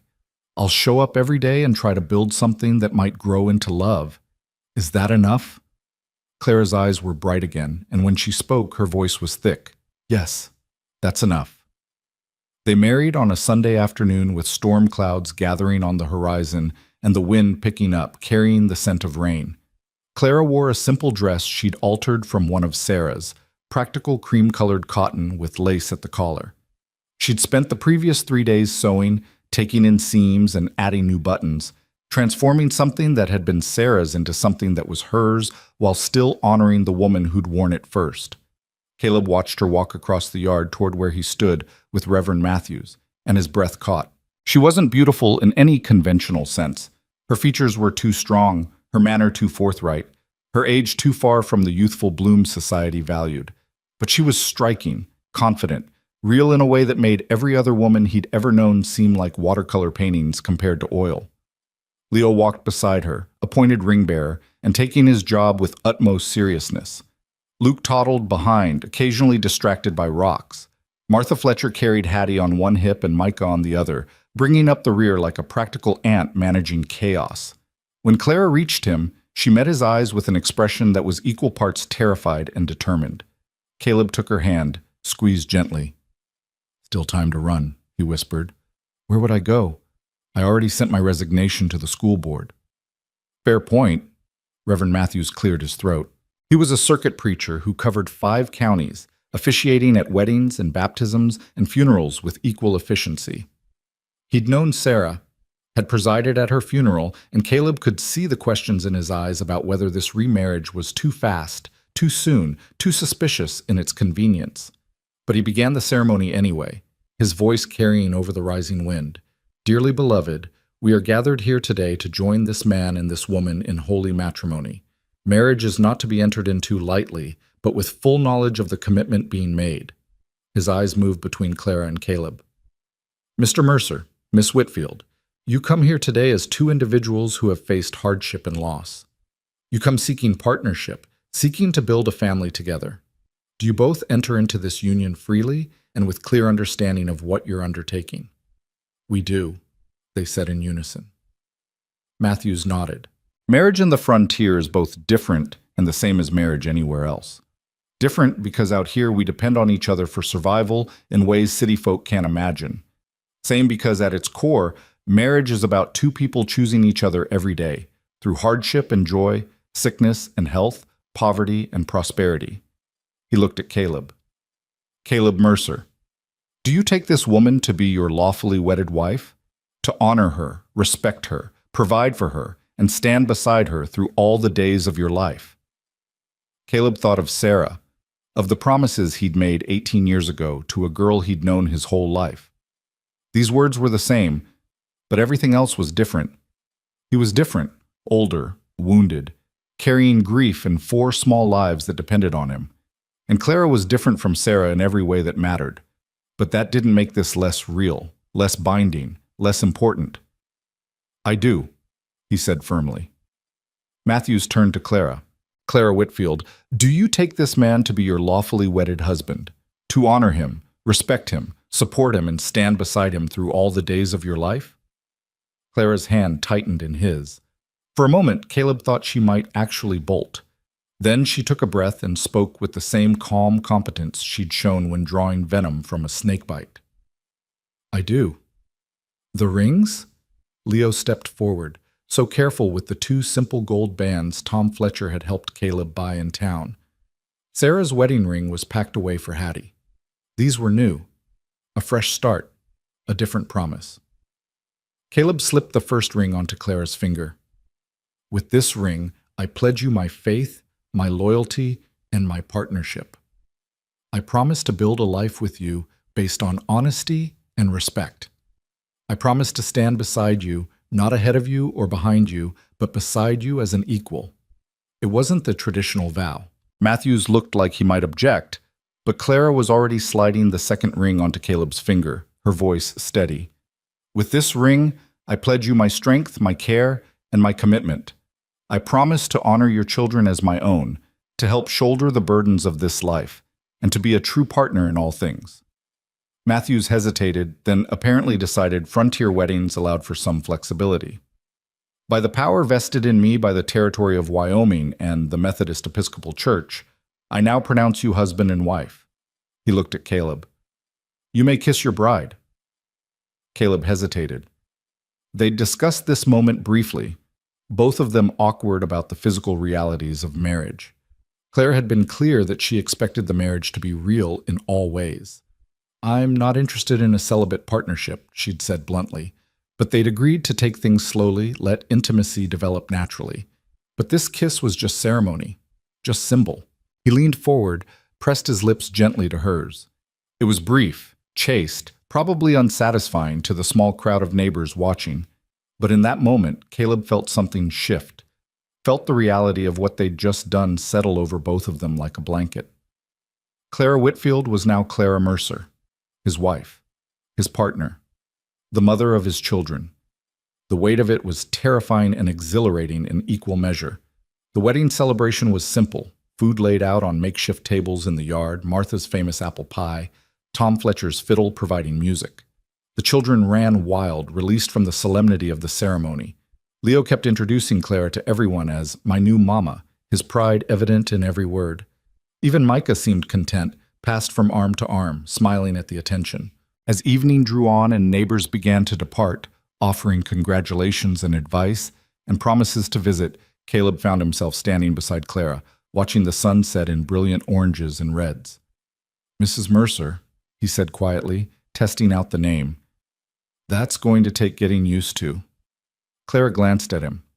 "This morning I was Clara Whitfield, spinster schoolteacher from Boston. Tonight I'm Clara Mercer, frontier wife and mother of 4. It's disorienting." "Regrets already?" "No." She said it firmly. "Uncertainties, yes. Fear, absolutely. But not regrets, not yet anyway." Honest answer. We promised honesty. Clara turned to face him fully. "Caleb, I need you to understand something. I'm going to make mistakes, lots of them. I've never been a wife or a mother. I'm going to do things wrong, say things wrong, handle situations poorly. So will I. I've been a widower with 4 babies for 2 months. I barely know what I'm doing from one day to the next. Then we'll figure it out together." Clara held out her hand. "Partners?" Caleb took her hand, felt the unfamiliar weight of the wedding ring on her finger. "Partners." The first night was awkward. They'd agreed Clara would move into the main bedroom, their bedroom now, while the children stayed in their various beds in the other room. Caleb had moved Sarah's things earlier that day, packing most of them away as they'd discussed, and Clara had brought in her few possessions from her saddlebags. It wasn't enough to fill the space Sarah had left. Clara's things looked lost in the big room, her one change of clothes hanging beside his in the wardrobe, her brush and comb on the dresser looking lonely next to his shaving kit. But it was a start. They prepared for bed in silence, both hyper-aware of the other's presence. Clara changed in the corner while Caleb checked on the children one last time. When he returned, she was already in bed, the covers pulled up to her chin, her expression unreadable in the lamplight. "I should tell you," she said as he sat on his side of the bed, I don't have expectations for tonight. I know this is strange for both of us. We can take things slowly." Caleb felt some tension. He didn't know he'd been carrying ease slightly. "That's probably wise. We're both exhausted, and this is weird? I was going to say new, but weird works too." He blew out the lamp, plunging the room into darkness, broken only by moonlight through the window. He lay down on his side of the bed, careful to leave space between them. "Clara?" "Yes?" "Thank you for saying yes, for staying, for all of it." In the darkness, he felt her hand find his, their fingers interlacing on top of the blanket. "Thank you for asking," she said softly. "For seeing me as more than just a convenient solution, for trusting me with your children." They lay like that, hands clasped, 2 practical people who'd married for practical reasons, trying not to think too hard about how their hearts were beating too fast, or how the warmth of another person in the bed felt both strange and necessary. Eventually, Clara's breathing evened out into sleep. Caleb lay awake longer, staring at the ceiling, thinking about Sarah and promises and second chances, and the woman sleeping beside him who'd ridden into his life with a loaf of bread and turned everything upside down. He thought about Leo's joy when they'd told him Clara was staying, about the way Micah had finally started reaching for her, about how the house already felt different, fuller, lighter, like something frozen had started to thaw. Maybe this would work. Maybe 2 broken people could build something whole together. Maybe practical partnership could grow into something more. Or maybe they'd just make it through each day, one at a time, holding on to each other when things got hard and celebrating the small victories when they came. Either way, Caleb thought, as sleep finally pulled him under, it had to be better than facing it alone. The first week of marriage was an education in compromise and patience. Clara had her ways of doing things, efficient, organized, systematic. Caleb had his own routines, developed over years of ranching and 2 months of desperate single parenthood. Where these methods collided, sparks flew. "The laundry should be done on Monday," Clara said on their 3rd day of marriage, surveying the mountain of dirty clothes with the expression of a general planning a military campaign. "I do laundry on Saturday," Caleb replied. "Monday makes more sense. Start the week fresh." "Saturday means I have Sunday to rest." "You rest on Sunday anyway. Monday is more efficient." They stared at each other. Finally, Caleb laughed. "This is what we're going to fight about? Laundry day?" Clara's lips twitched. Apparently, I'm very passionate about efficient household management. I'm noticing that. He stepped closer. How about this? We try it your way for a month, then my way for a month, and see which works better. That's 6 weeks of testing when we could just use logic to... She caught his expression. Right. Compromise. Partnership. Fine. We'll test both methods. Was that so hard? Excruciating. But she was smiling now. They compromised on meal times, on discipline methods for the children, on how much wood to split, and when to plant the kitchen garden, and whether Micah was too young to start sleeping through the night. Some compromises came easy. Others required long discussions after the children were asleep, both of them fighting exhaustion to work through disagreements before they festered. But slowly, gradually, they found their rhythm. Clara learned that Caleb got quiet when he was overwhelmed, that he needed space to process before he could talk. Caleb learned that Clara got sharp when she was tired, that her criticisms weren't personal but the result of pushing herself too hard. And the children bloomed under the stability. Leo's nightmares became less frequent. Luke started talking more, trying out new words every day. Hattie's smile came quicker. Even Micah seemed calmer, more content. 2 weeks after the wedding, Clara was nursing Micah through a rough night. He was cutting teeth and miserable about it. When Caleb found her in the rocking chair at 3 a.m, swaying gently and singing that unfamiliar lullaby. Let me take him, Caleb offered. You need sleep. So do you. You have to mend fence tomorrow. And you have 4 children to manage all day. At least my work doesn't talk back. He held out his arms. Come on, we're partners, remember? That means we trade off the hard stuff. Clara handed over the baby, her face drawn with exhaustion. I don't know how Sarah did this alone while you worked the ranch. 4 children under 3. It's impossible. She had help. Her sister lived with us for a while after Luke was born. Caleb settled Micah against his shoulder, the familiar weight comforting. And honestly, I don't think she managed as well as you think. The house was always a disaster. She was always exhausted. We were always just barely keeping our heads above water. So this feeling like I'm drowning is normal? Completely normal. He reached out with his free hand, squeezed her shoulder. You're doing amazing, Clara. Better than amazing. Look at them. They're happy, healthy, thriving. That's because of you. Because of us, she corrected quietly. I couldn't do this alone either. Micah finally settled, his cries diminishing to whimpers and then silence. Clara stood, stretched, and impulsively kissed Caleb's cheek. Thank you, she said, for this, for seeing me as an equal instead of just hired help. The kiss was brief, casual, the kind of affectionate gesture any married couple might share. But Caleb felt it like a spark, warming something that had been cold for a long time. Go sleep, he told her gently. I've got this. She went, and Caleb sat alone in the darkness with his youngest child, wondering when exactly Clara had gone from practical solution to genuine partner, when her presence in his house had shifted from temporary relief to permanent necessity, when he'd started looking forward to her smile, her laugh, her sharp observations about everything from politics to the proper way to make biscuits, when somewhere in the chaos of daily life, she'd become not just his wife, but his friend. It was a dangerous thing to realize. Friendship could become affection, affection could become attachment, and attachment made loss unbearable. He'd lost Sarah. He wasn't sure he could survive losing someone else he cared about. But as Micah's breath evened out into sleep and the house settled around him, Caleb acknowledged a truth he'd been avoiding. It was already too late to protect his heart. Clara had slipped past his defenses without even trying, armed with nothing but competence and kindness and a determination to make his impossible life somehow work. He was attached, invested, beginning to care in ways that went far beyond practical partnership.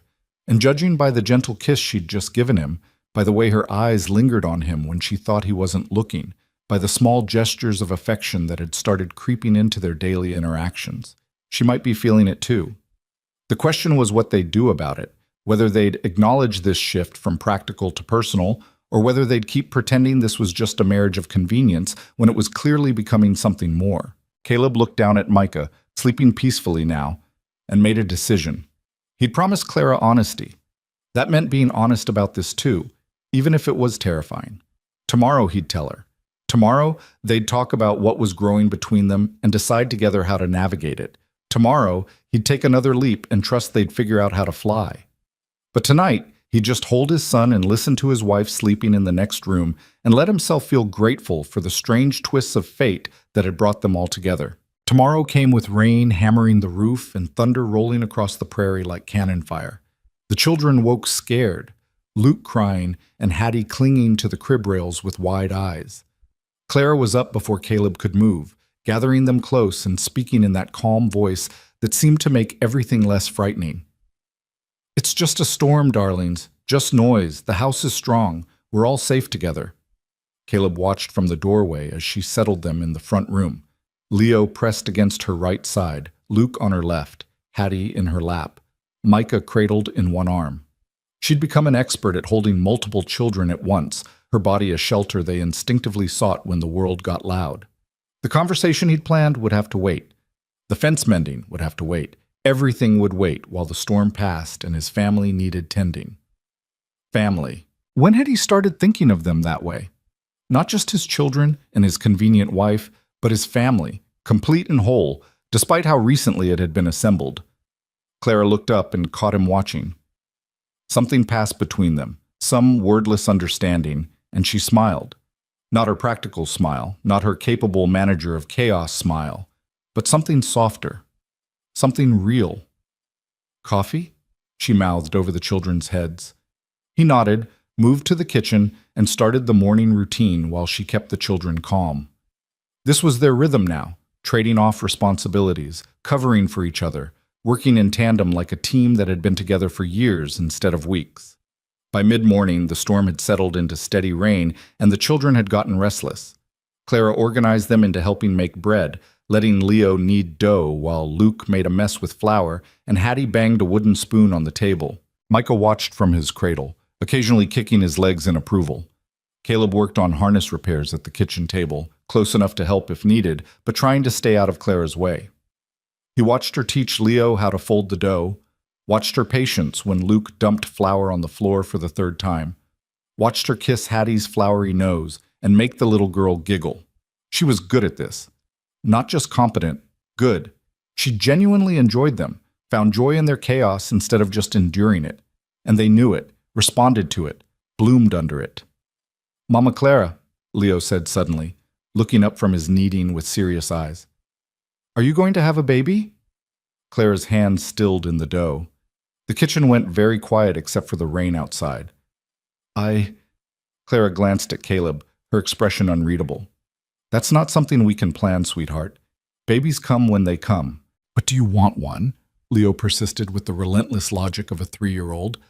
"A baby that's yours and Papa's together?" Caleb saw Clara's throat work as she swallowed. They hadn't discussed this, hadn't talked about whether their marriage would include more children or whether 4 was already more than enough. "I think," Clara said carefully, "that would be wonderful. But I also think the 4 of you are pretty wonderful already. So whether there are more babies or not, I'm happy." It was a diplomat's answer, giving nothing away. Leo seemed satisfied and went back to his kneading, but Caleb caught the flicker of something in Clara's eyes. Longing, maybe. Or fear. Or both. Another thing they needed to talk about. The list was getting longer. That afternoon, while the children napped and the rain continued its steady drumming, Caleb found Clara folding laundry in the bedroom. She worked with precise efficiency, creating neat stacks of small clothes and linens. "We should talk," he said from the doorway. Clara's hands paused. "That's rarely a good opening." "No, I mean—" He stepped into the room, closed the door behind him. "We should talk. About us. About what this is becoming." She set down the shirt she'd been folding and turned to face him fully. "All right. I'm listening." Now that he had her attention, Caleb wasn't sure where to start. He moved to the window looking out at the rain-soaked prairie, gathering his thoughts. "When I asked you to marry me, I said it would be practical. A partnership based on mutual need and respect. No romantic expectations." "I remember." "I was lying." He turned to face her. "Or maybe I believed it at the time, but it was still a lie. Because Clara, somewhere in the last 3 weeks, this stopped being just practical for me." Her expression didn't change, but he saw her hands tighten on the laundry. What are you saying? I'm saying I care about you. Not just as the mother of my children or the manager of my household. I care about you as a person, as Clara. The words came easier now that he'd started. I look forward to talking with you at the end of the day. I find myself thinking about things I want to tell you. I notice when you're tired or sad or frustrated and I want to fix it. He stopped, took a breath. I'm falling for you. Maybe I already have. And I know that wasn't the deal, but I promised you honesty, so there it is. Clara stared at him for a long moment. Then she sat down on the edge of the bed, her legs apparently no longer willing to hold her. I thought it was just me, she said quietly. What? I thought I was the only one feeling it. This shift from practical to personal. She looked up at him, her eyes bright. I told myself it was just gratitude, or loneliness, or some misguided maternal instinct extending to you along with the children. But Caleb, I can't stop thinking about you either. About whether you're warm enough when you're working outside, whether you're eating enough, whether you're happy. She stood abruptly, pacing to the dresser and back. This wasn't supposed to happen. We were supposed to be partners, colleagues, not this. Would that be so terrible? Caleb moved closer. If we became more than partners? Yes, because more means risk, more means vulnerability, more means I could lose you and it would destroy me. Her voice cracked. I married you because it was safe, because practical partnerships don't break your heart when they end. But if this becomes love, Caleb, real love, then I'm not safe anymore. Neither am I. He reached out, took her hand. Sarah's death nearly killed me. Not just the grief, but the guilt, the loneliness, the weight of trying to do everything alone. I swore I'd never put myself in that position again, never care enough about someone that losing them would break me. Then why are you telling me this? Why not just keep it practical like we planned? Because I'm tired of being safe. I'm tired of holding pieces of myself back because I'm scared of getting hurt. He squeezed her hand. And because you deserve to know the truth, you deserve to make an informed decision about what this marriage becomes. Clara pulled her hand away, wrapped her arms around herself. What if I can't do this? What if I'm not brave enough? Then we'll stay practical. I won't push for more than you can give. But Clara, he waited until she looked at him. I think you're braver than you believe.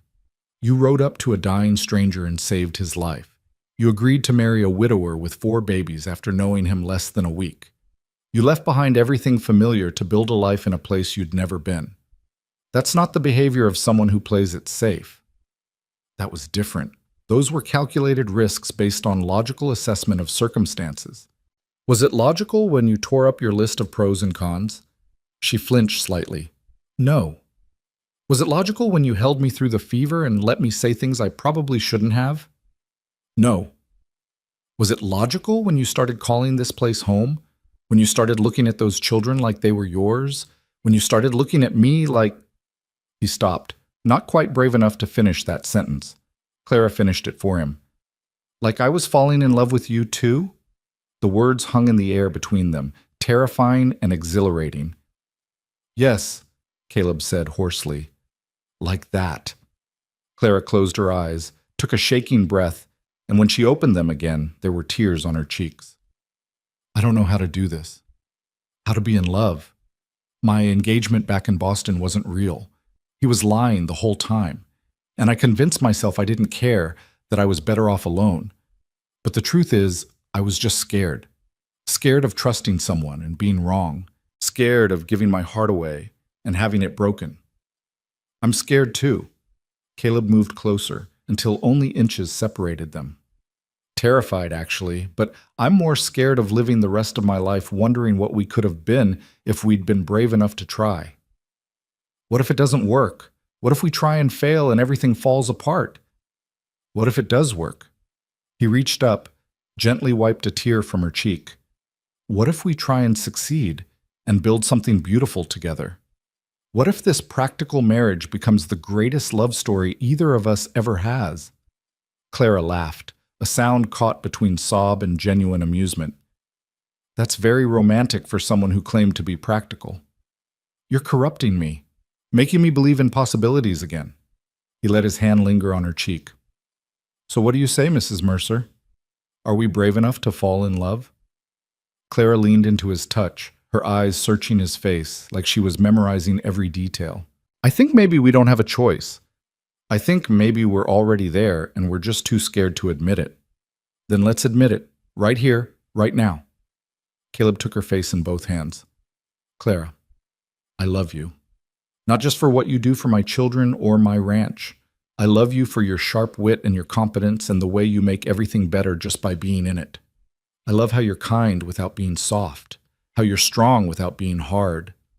I love that you tear up lists when your heart knows something your head doesn't want to accept. I love you. Fresh tears spilled down Clara's cheeks. I love you too. God help me. I love you. Even though it's terrifying and illogical and completely contrary to every plan I had for my life. I love you, Caleb Mercer. I love your children. I love this impossible life we're building together. I love all of it. Then she was in his arms, and he was holding her like she was the answer to every prayer he'd forgotten how to say. She felt right there, solid and real and his, in ways that went beyond legal documents and practical arrangements. When he kissed her this time, it wasn't ceremonial or brief. It was deep and real and full of everything they'd both been holding back. Clara kissed him back with an intensity that made his head spin, her hands fisting in his shirt like she was afraid he might disappear. They broke apart only when breathing became necessary, both of them shaking slightly. Well, Clara said breathlessly, that was… yeah. We should probably… the children are napping, but they could wake up any minute, and… Clara… Yes? Stop thinking so much. He kissed her forehead, her cheeks, the corner of her mouth. Just be here with me. Just let this be real. She nodded, then pulled him down for another kiss that left no doubt about how real it was. The storm passed overnight, leaving the world washed clean and smelling of wet earth. Caleb woke with Clara curled against his side, her head on his chest, her breathing soft and even. Somewhere in the night, they'd crossed the final barrier from practical partners to genuine spouses, and he felt the difference in every cell of his body. This was what marriage was supposed to be. Not just survival or convenience, but connection, intimacy, love. Claire stirred, lifted her head to look at him with sleepy eyes. Morning? Morning. He brushed hair back from her face. Any regrets? About last night? She smiled, slow and satisfied. Not a single one. You? Best decision I've made since asking you to marry me. He pulled her closer. Second best was not letting you leave that first week. Third best was being foolish enough to reach for Leo's toy horse without checking for snakes. Caleb laughed. Are you saying you're glad I got bitten? I'm saying I'm glad I was riding past when you did. I'm glad I stopped. I'm glad I stayed. She propped herself up on one elbow, looking down at him with an expression so tender it made his chest ache. I'm glad for all of it, even the scary parts, because it brought me here. To you, to them, to this life I never knew I wanted. He was about to respond when Leo's voice called from the other room. Mama Clara? Papa? I'm hungry, Clara sighed. And reality returns. Welcome to family life. Caleb kissed her once more, quick and sweet. Let's go feed our children. Our children. The words felt right in a way that made something settle in Caleb's chest. Not his children that she was helping raise, but their children. A family, real and whole and imperfect and beautiful. The next few weeks passed in a blur of hard work and small joys. The ranch demanded constant attention, fences to mend, cattle to tend, hay to cut and store before winter. Clara managed the household with increasing confidence, finding her own systems and rhythms. The children continued to thrive, Leo's vocabulary expanding daily, Luke's confidence growing, Hattie starting to toddle on unsteady legs, Micah's first tooth finally breaking through. But beyond the daily routines, something else was growing. Little moments of connection that made the hard work worthwhile. Caleb catching Clara's eye across the dinner table and seeing her smile. Clara resting her hand on his shoulder as she passed behind his chair. Stolen kisses in the kitchen when the children were occupied. Quiet conversations after dark about everything from politics to their hopes for the future. They were building something. Not just a household or a family, but a marriage. A real one. based on love and trust and genuine partnership. Martha Fletcher noticed the change when she visited one afternoon, her pregnancy now obvious enough that she moved slowly and rested often. "You look different," she said to Clara, watching her knead bread with easy confidence. "Happy, really happy, not just managing well happy." Clara glanced at where Caleb was outside teaching Leo how to hammer nails, Luke trying to help and mostly just banging the ground enthusiastically. "I am happy, surprisingly, wonderfully happy." "Good," Martha shifted, trying to find a comfortable position. "You deserve it, both of you do. I'll admit I had my doubts at first. The whole thing seemed so rushed, so practical, but watching you two together now, seeing how you are with those babies..." She smiled. "Sarah would approve, I think. She'd want Caleb to find love again, want her children to have a mother who adores them." "You think she'd approve?" Clara had wondered about this often, whether Sarah's ghost was a blessing or a curse on this marriage. "I know she would. Sarah was practical to her core. She'd see what you and Caleb are building and she'd be grateful. Relieved, even." Martha reached over to pat Clara's flower-covered hand. "You're not replacing her, Clara. You're honoring her legacy by loving what she left behind." The word settled something in Clara that she hadn't realized needed settling. She wasn't Sarah's replacement. She was herself, building her own relationship with Caleb and the children. That was enough. That was everything. That evening, after the children were in bed, Clara and Caleb sat on the porch watching the sun set. It had become their ritual, this quiet time together at day's end, processing the chaos and planning for tomorrow. "Martha said something today," Clara said, leaning against Caleb's shoulder, "about Sarah approving. Of us." Caleb was quiet for a moment. "I think she would. Sarah was never sentimental about things like this. She'd see you making the children happy, see the ranch running well, see me not drowning anymore. That would matter more to her than timing or propriety." "Do you still miss her?" "Yes, but differently now." He turned to look at Clara. At first, the missing was sharp, like someone had carved out part of me and left a bleeding wound. Now it's softer, like an old scar that only aches when the weather changes. I'll always love her, always be grateful for what we had, but I'm not living in the past anymore. I'm here, with you, building our future. Clara kissed him, slow and deep. When they broke apart, she rested her forehead against his.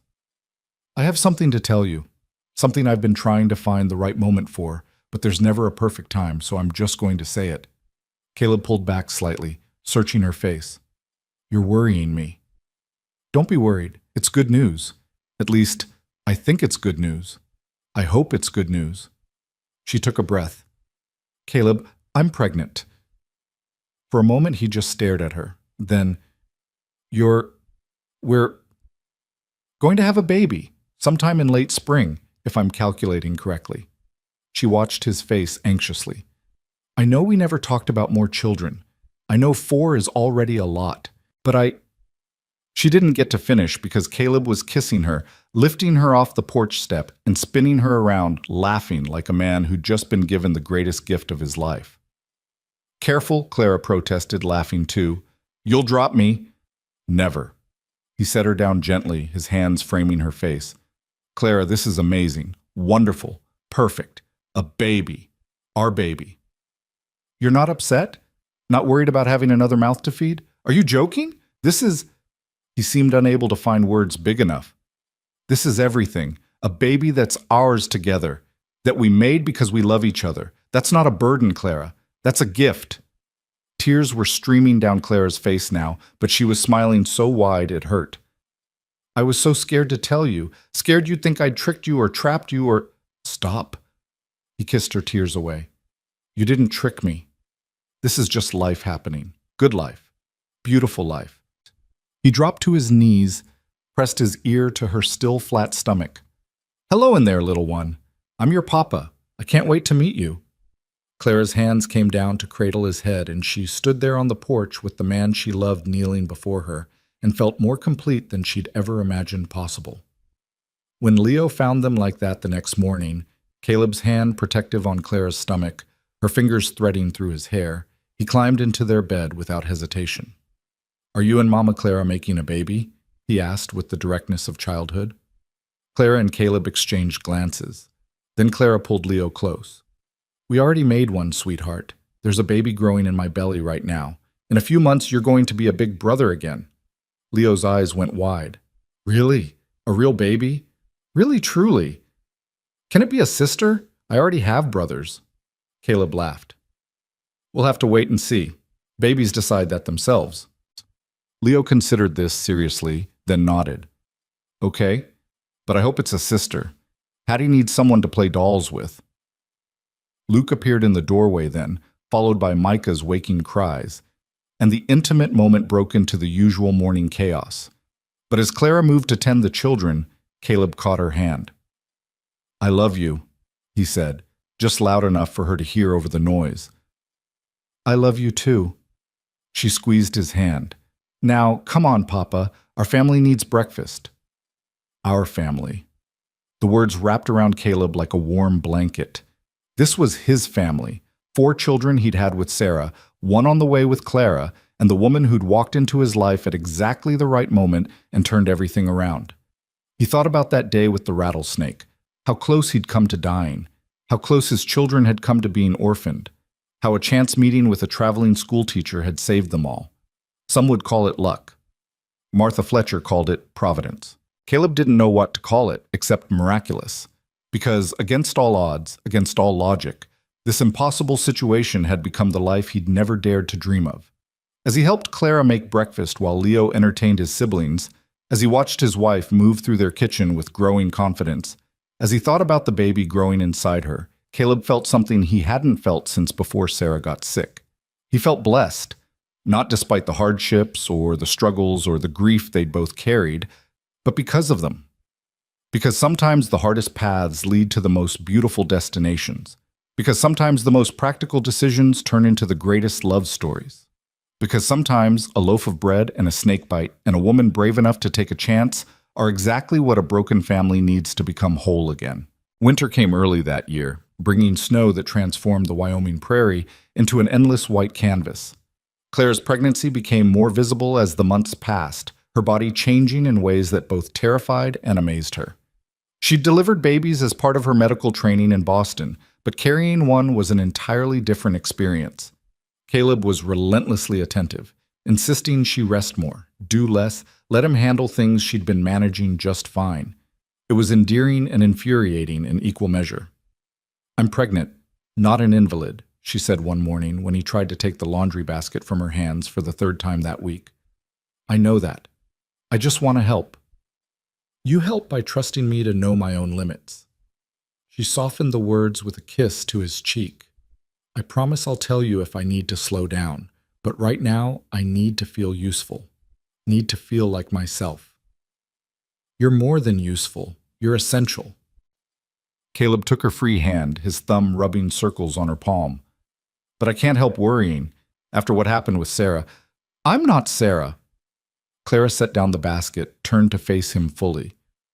I know you're scared. I am too. But we can't live our lives in fear of what might happen. We have to trust that I'm strong enough for this, that my body knows what it's doing. What if it doesn't? What if something goes wrong? Then we'll face it together, like we face everything. She placed his hand on her swollen belly, where their baby was currently performing what felt like acrobatics. Feel that? That's life, Caleb, strong and determined and fighting to exist, just like this family. The baby kicked against his palm, and Caleb's expression shifted from worry to wonder. It's so strong. I think it's a girl. You can't possibly know that. Call it intuition or hope. Leo's been praying every night for a sister. Clara smiled. Besides, this house could use another woman.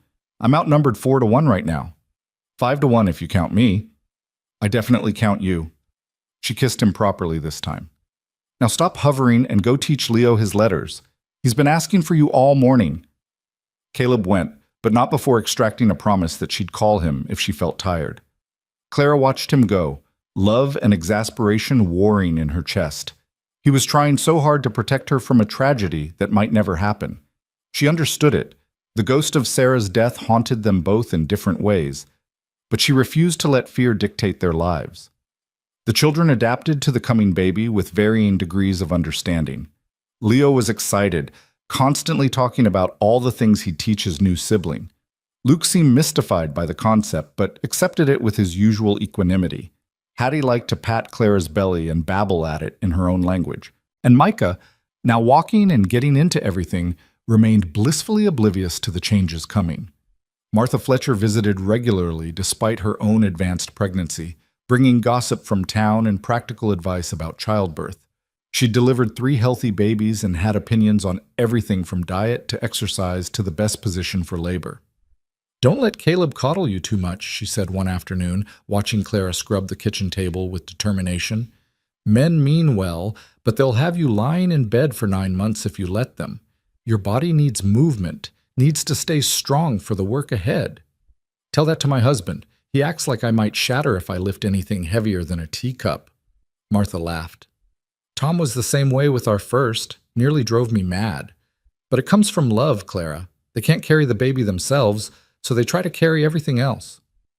"I know, and I appreciate it, most of the time."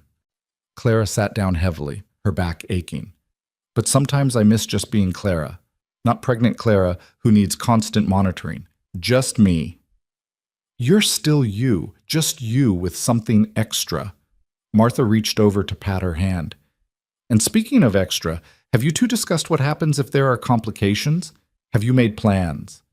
The question hung in the air, heavy with unspoken fears. Clara had avoided thinking about it too directly, but Martha was right. They needed to prepare for every possibility.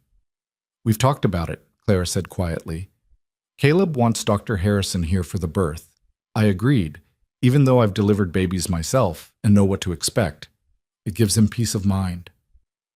And if something goes wrong, if you have to choose," Clara's hand went instinctively to her belly. "I've made Caleb promise that if it comes to that, if it's me or the baby, he chooses the baby." "Clara, I mean it, Martha.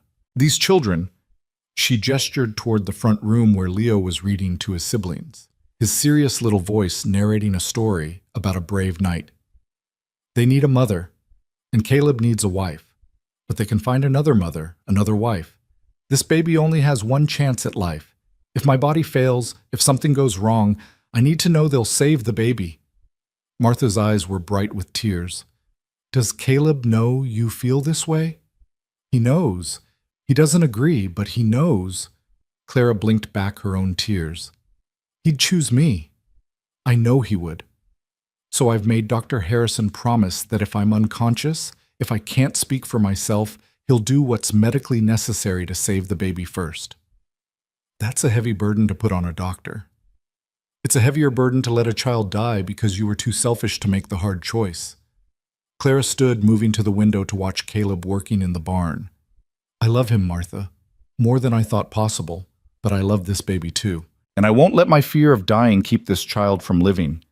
Martha joined her at the window, both women watching the man who'd become so central to their lives. "You're braver than most, Clara Mercer." "I'm terrified. But being brave doesn't mean not being scared. It means doing what's right, even when you're scared to death."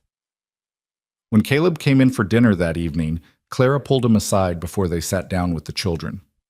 "I need you to promise me something," she said, taking both his hands.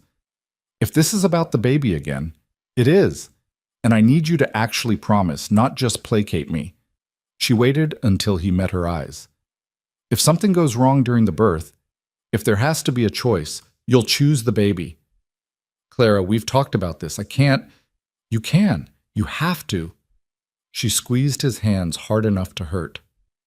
"Caleb, you survived losing Sarah. It nearly destroyed you, but you survived. You built a new life, found love again.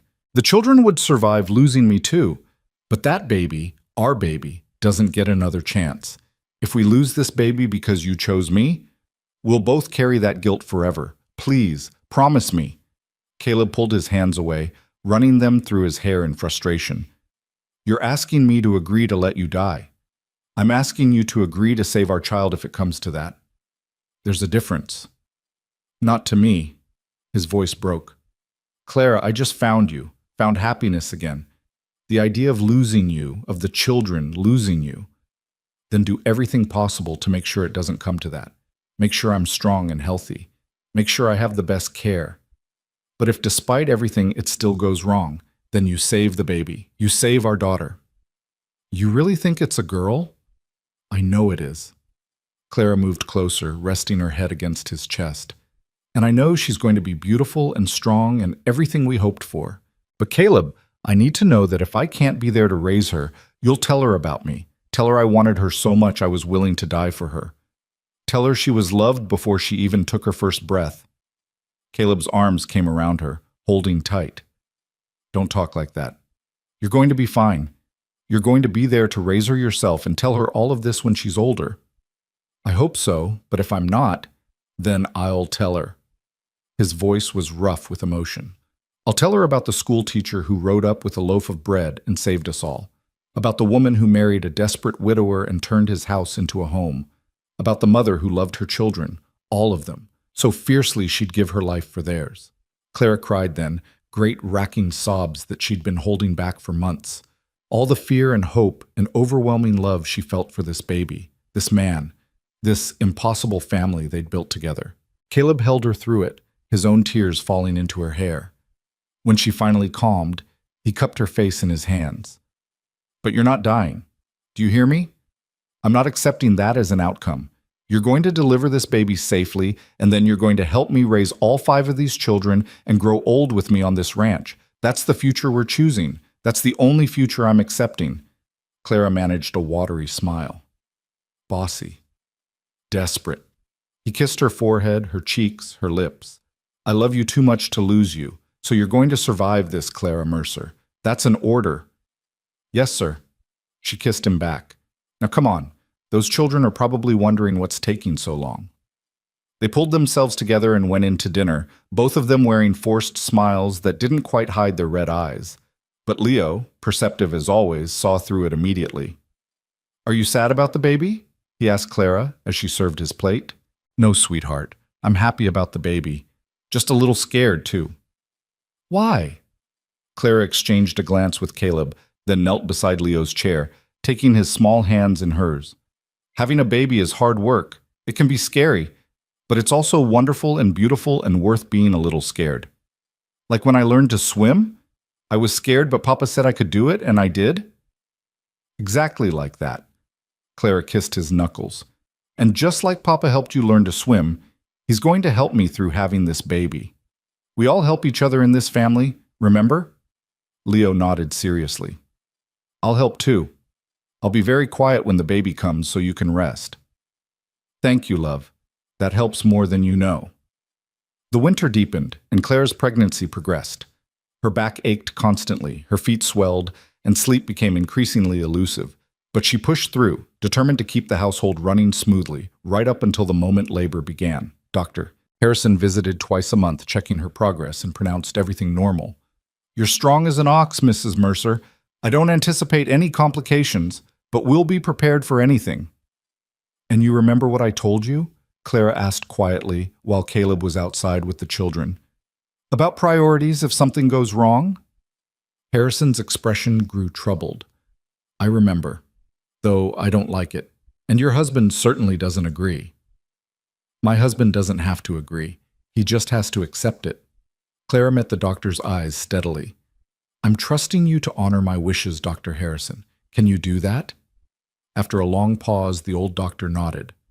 I can, though I pray to God it doesn't come to that. So do I.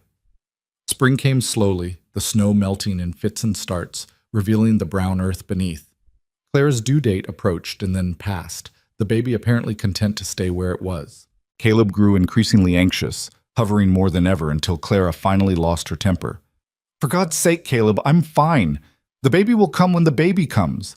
Now please go do something useful and stop staring at me like I'm about to explode. He went, chastened, and Clara immediately felt guilty. She found him an hour later in the barn, mucking stalls with unnecessary violence.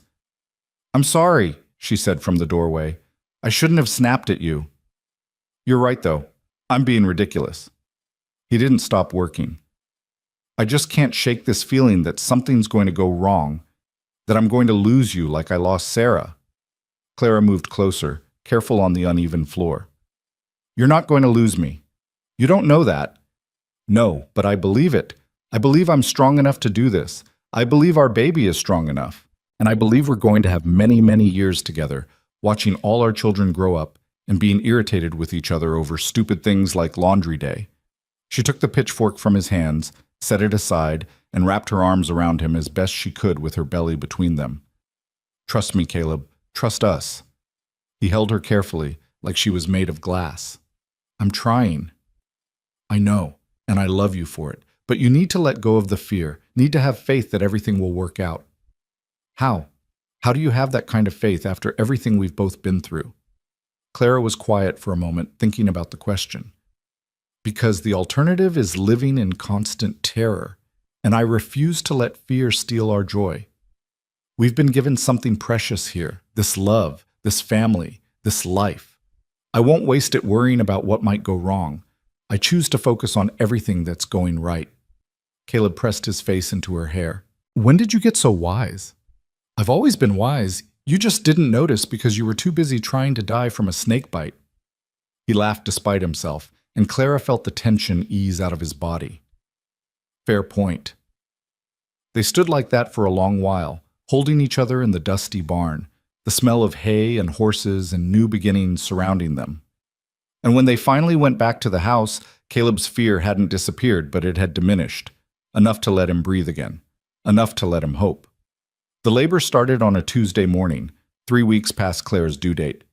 She was making breakfast when the first contraction hit, a tightening across her belly that made her pause mid-stir. The second one came 20 minutes later. The third, 15 minutes after that. By noon, they were coming every 10 minutes. By evening, every 5. Dr. Harrison arrived as the sun was setting, Martha Fletcher with him despite being only 2 weeks from her own delivery. They set up the bedroom while Caleb tried to keep the children occupied and calm. Leo knew something big was happening and kept asking to see his mama. Luke cried because he sensed the adult's tension. Hattie clung to Caleb's leg, and Micah, oblivious as ever, played with wooden blocks. Papa, I want Mama Clara, Leo said for the 10th time. I know, buddy. She's busy right now. She's working very hard to bring your new brother or sister into the world. Is it going to hurt her? Caleb knelt down to Leo's level, choosing honesty over comfort. Yes, it's going to hurt. Having a baby is very hard work and it hurts quite a lot. But Mama Clara is strong. She can handle it. What if she can't? What if she dies like my first mama did? The question hit Caleb like a physical blow. He hadn't realized Leo remembered Sarah's death clearly enough to fear its repetition. He pulled his son close, feeling the boy's small body trembling. She's not going to die, Leo. I promise you, we're doing everything possible to keep her safe. But what if... No, what ifs? We're going to think positive thoughts. We're going to be brave for Mama Clara. Can you do that? Leo nodded against Caleb's chest, but his arms stayed locked around his father's neck. Caleb held him, rocking slightly, while Clara's cries filtered through the bedroom door. Each sound felt like a knife to his heart, but he forced himself to stay calm for the children. Martha came out an hour later, her face flushed. She's doing well, progressing normally, but it's going to be a while yet. First babies often take their time. Can I see her? Not right now. She's concentrating, but she asked about the children. She wants to know they're all right. Tell her they're fine. Tell her... Caleb's voice cracked. Tell her we love her. Tell her to be strong. Martha squeezed his shoulder. She knows, and she is. The night stretched endless. The children finally fell asleep in a pile on the front room floor, too unsettled to go to their own beds.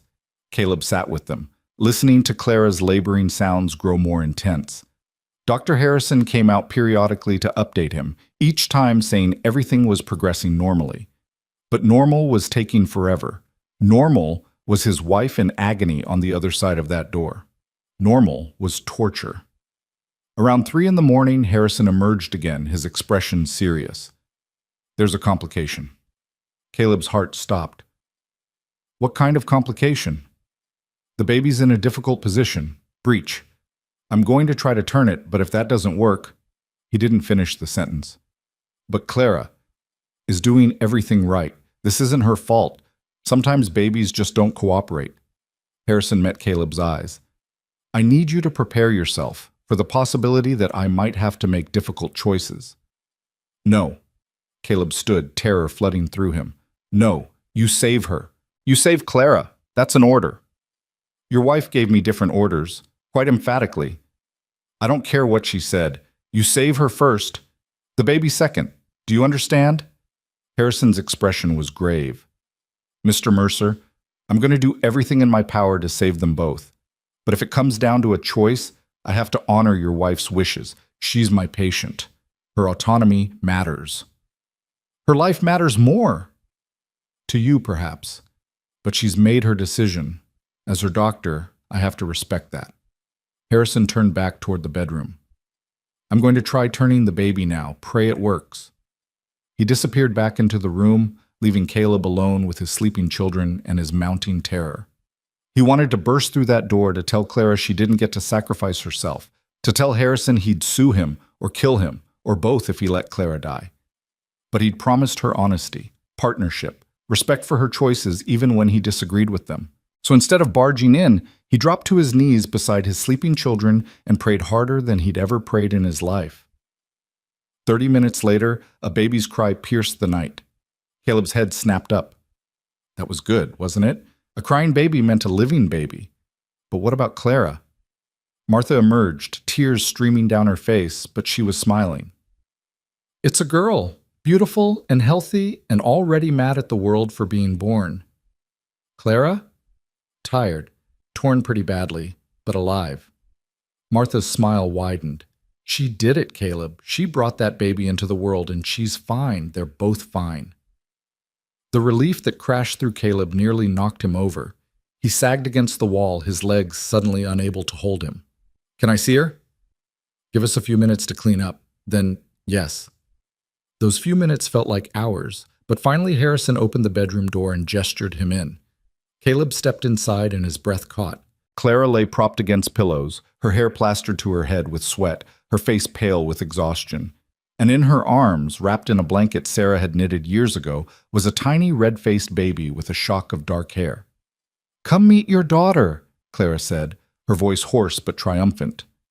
Caleb crossed to the bed in 3 strides, dropping to his knees beside it. Up close, he could see the strain the labor had taken, the shadows under Clara's eyes, the way her hands shook slightly. But she was alive. Gloriously, miraculously alive. You did it, he whispered. You did it. We did it. She shifted the baby slightly. Would you like to hold her? With trembling hands, Caleb took the tiny bundle. The baby's eyes were closed, her miniature fists waving near her face. She was perfect, absolutely perfect. She looks like you, he said wonderingly. She looks like an old man, Clara corrected with a tired laugh. But I'll take the compliment. What should we name her? They discussed names but hadn't settled on anything definitive. Now, looking at this tiny miracle they'd created together, only one name felt right. Hope, Caleb said. Her name is Hope. Clara's eyes filled with tears. Hope Mercer. It's perfect. She's perfect. You're perfect.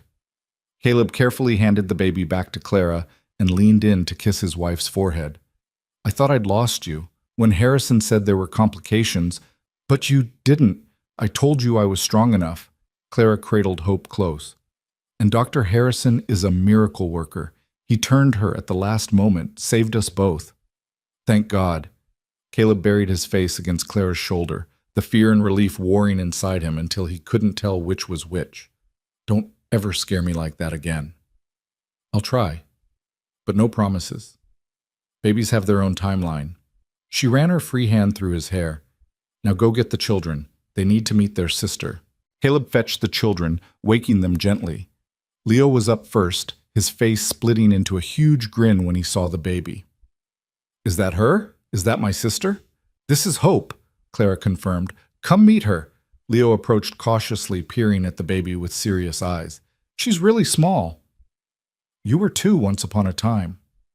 Can I hold her? Clara glanced at Caleb, who nodded.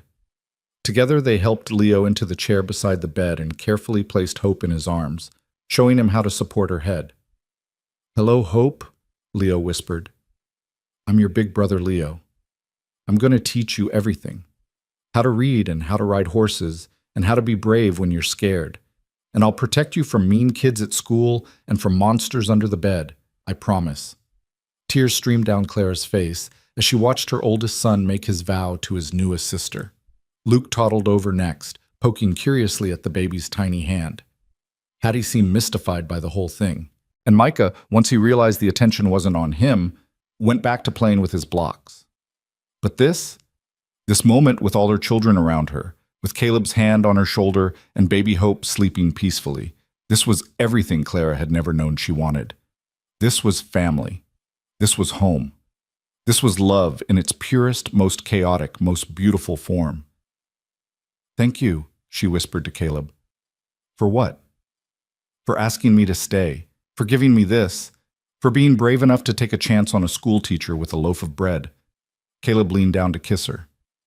"Thank you for saying yes, for saving my life and my children's lives, for bringing hope into the world, for being exactly what we needed." They stayed like that for a long moment, surrounded by their children, bound together by love and hope, and the kind of partnership that only comes from choosing each other every single day. The frontier was still harsh. Life was still hard.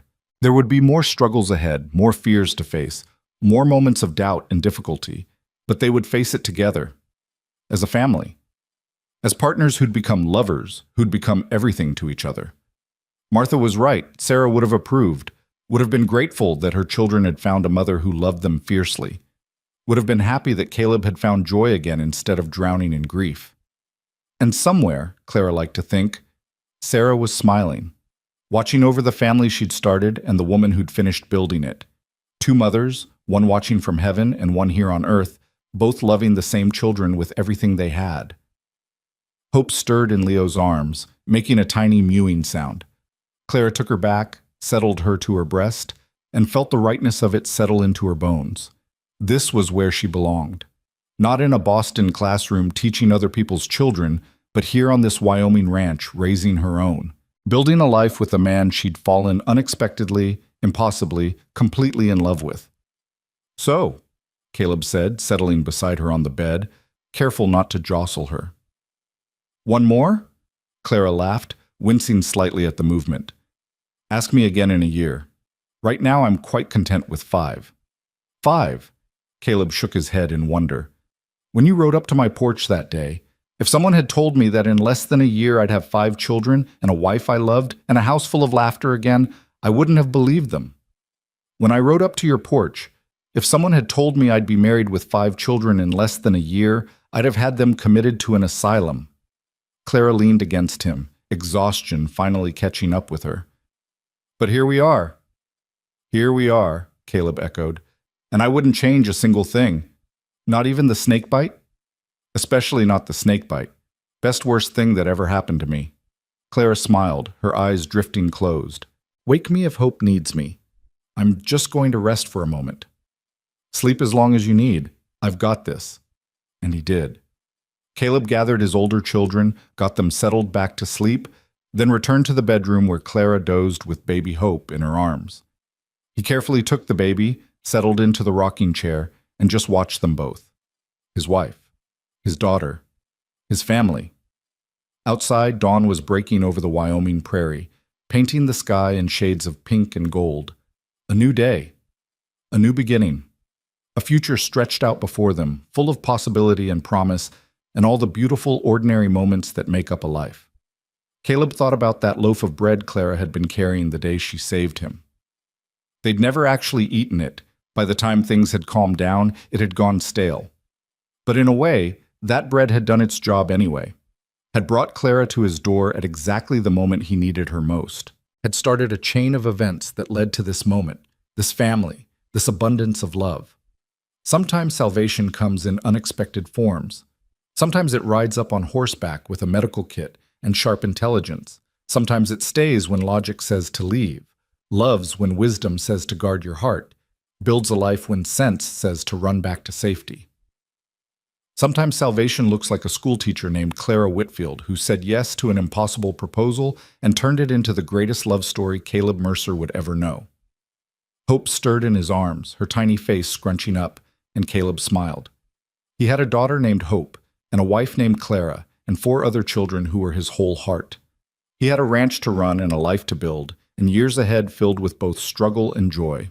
And as the sun rose on their first morning as a family of 7, Caleb Mercer looked at the sleeping woman who'd saved him in every way a person can be saved, and whispered the words that would become his daily prayer for all the years to come.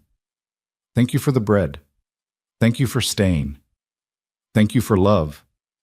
Outside, the prairie stretched endless and the future waited, full of promise. And inside, a family slept peacefully, bound together by the kind of love that only comes from choosing each other against all odds, building something beautiful from broken pieces, and believing that sometimes the best things in life start with a snake bite and a stranger brave enough to help.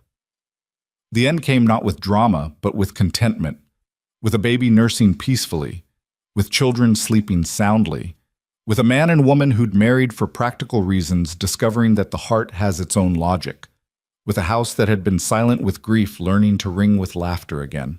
The frontier was still brutal. Winter would come again. There would be hard times ahead. There always were.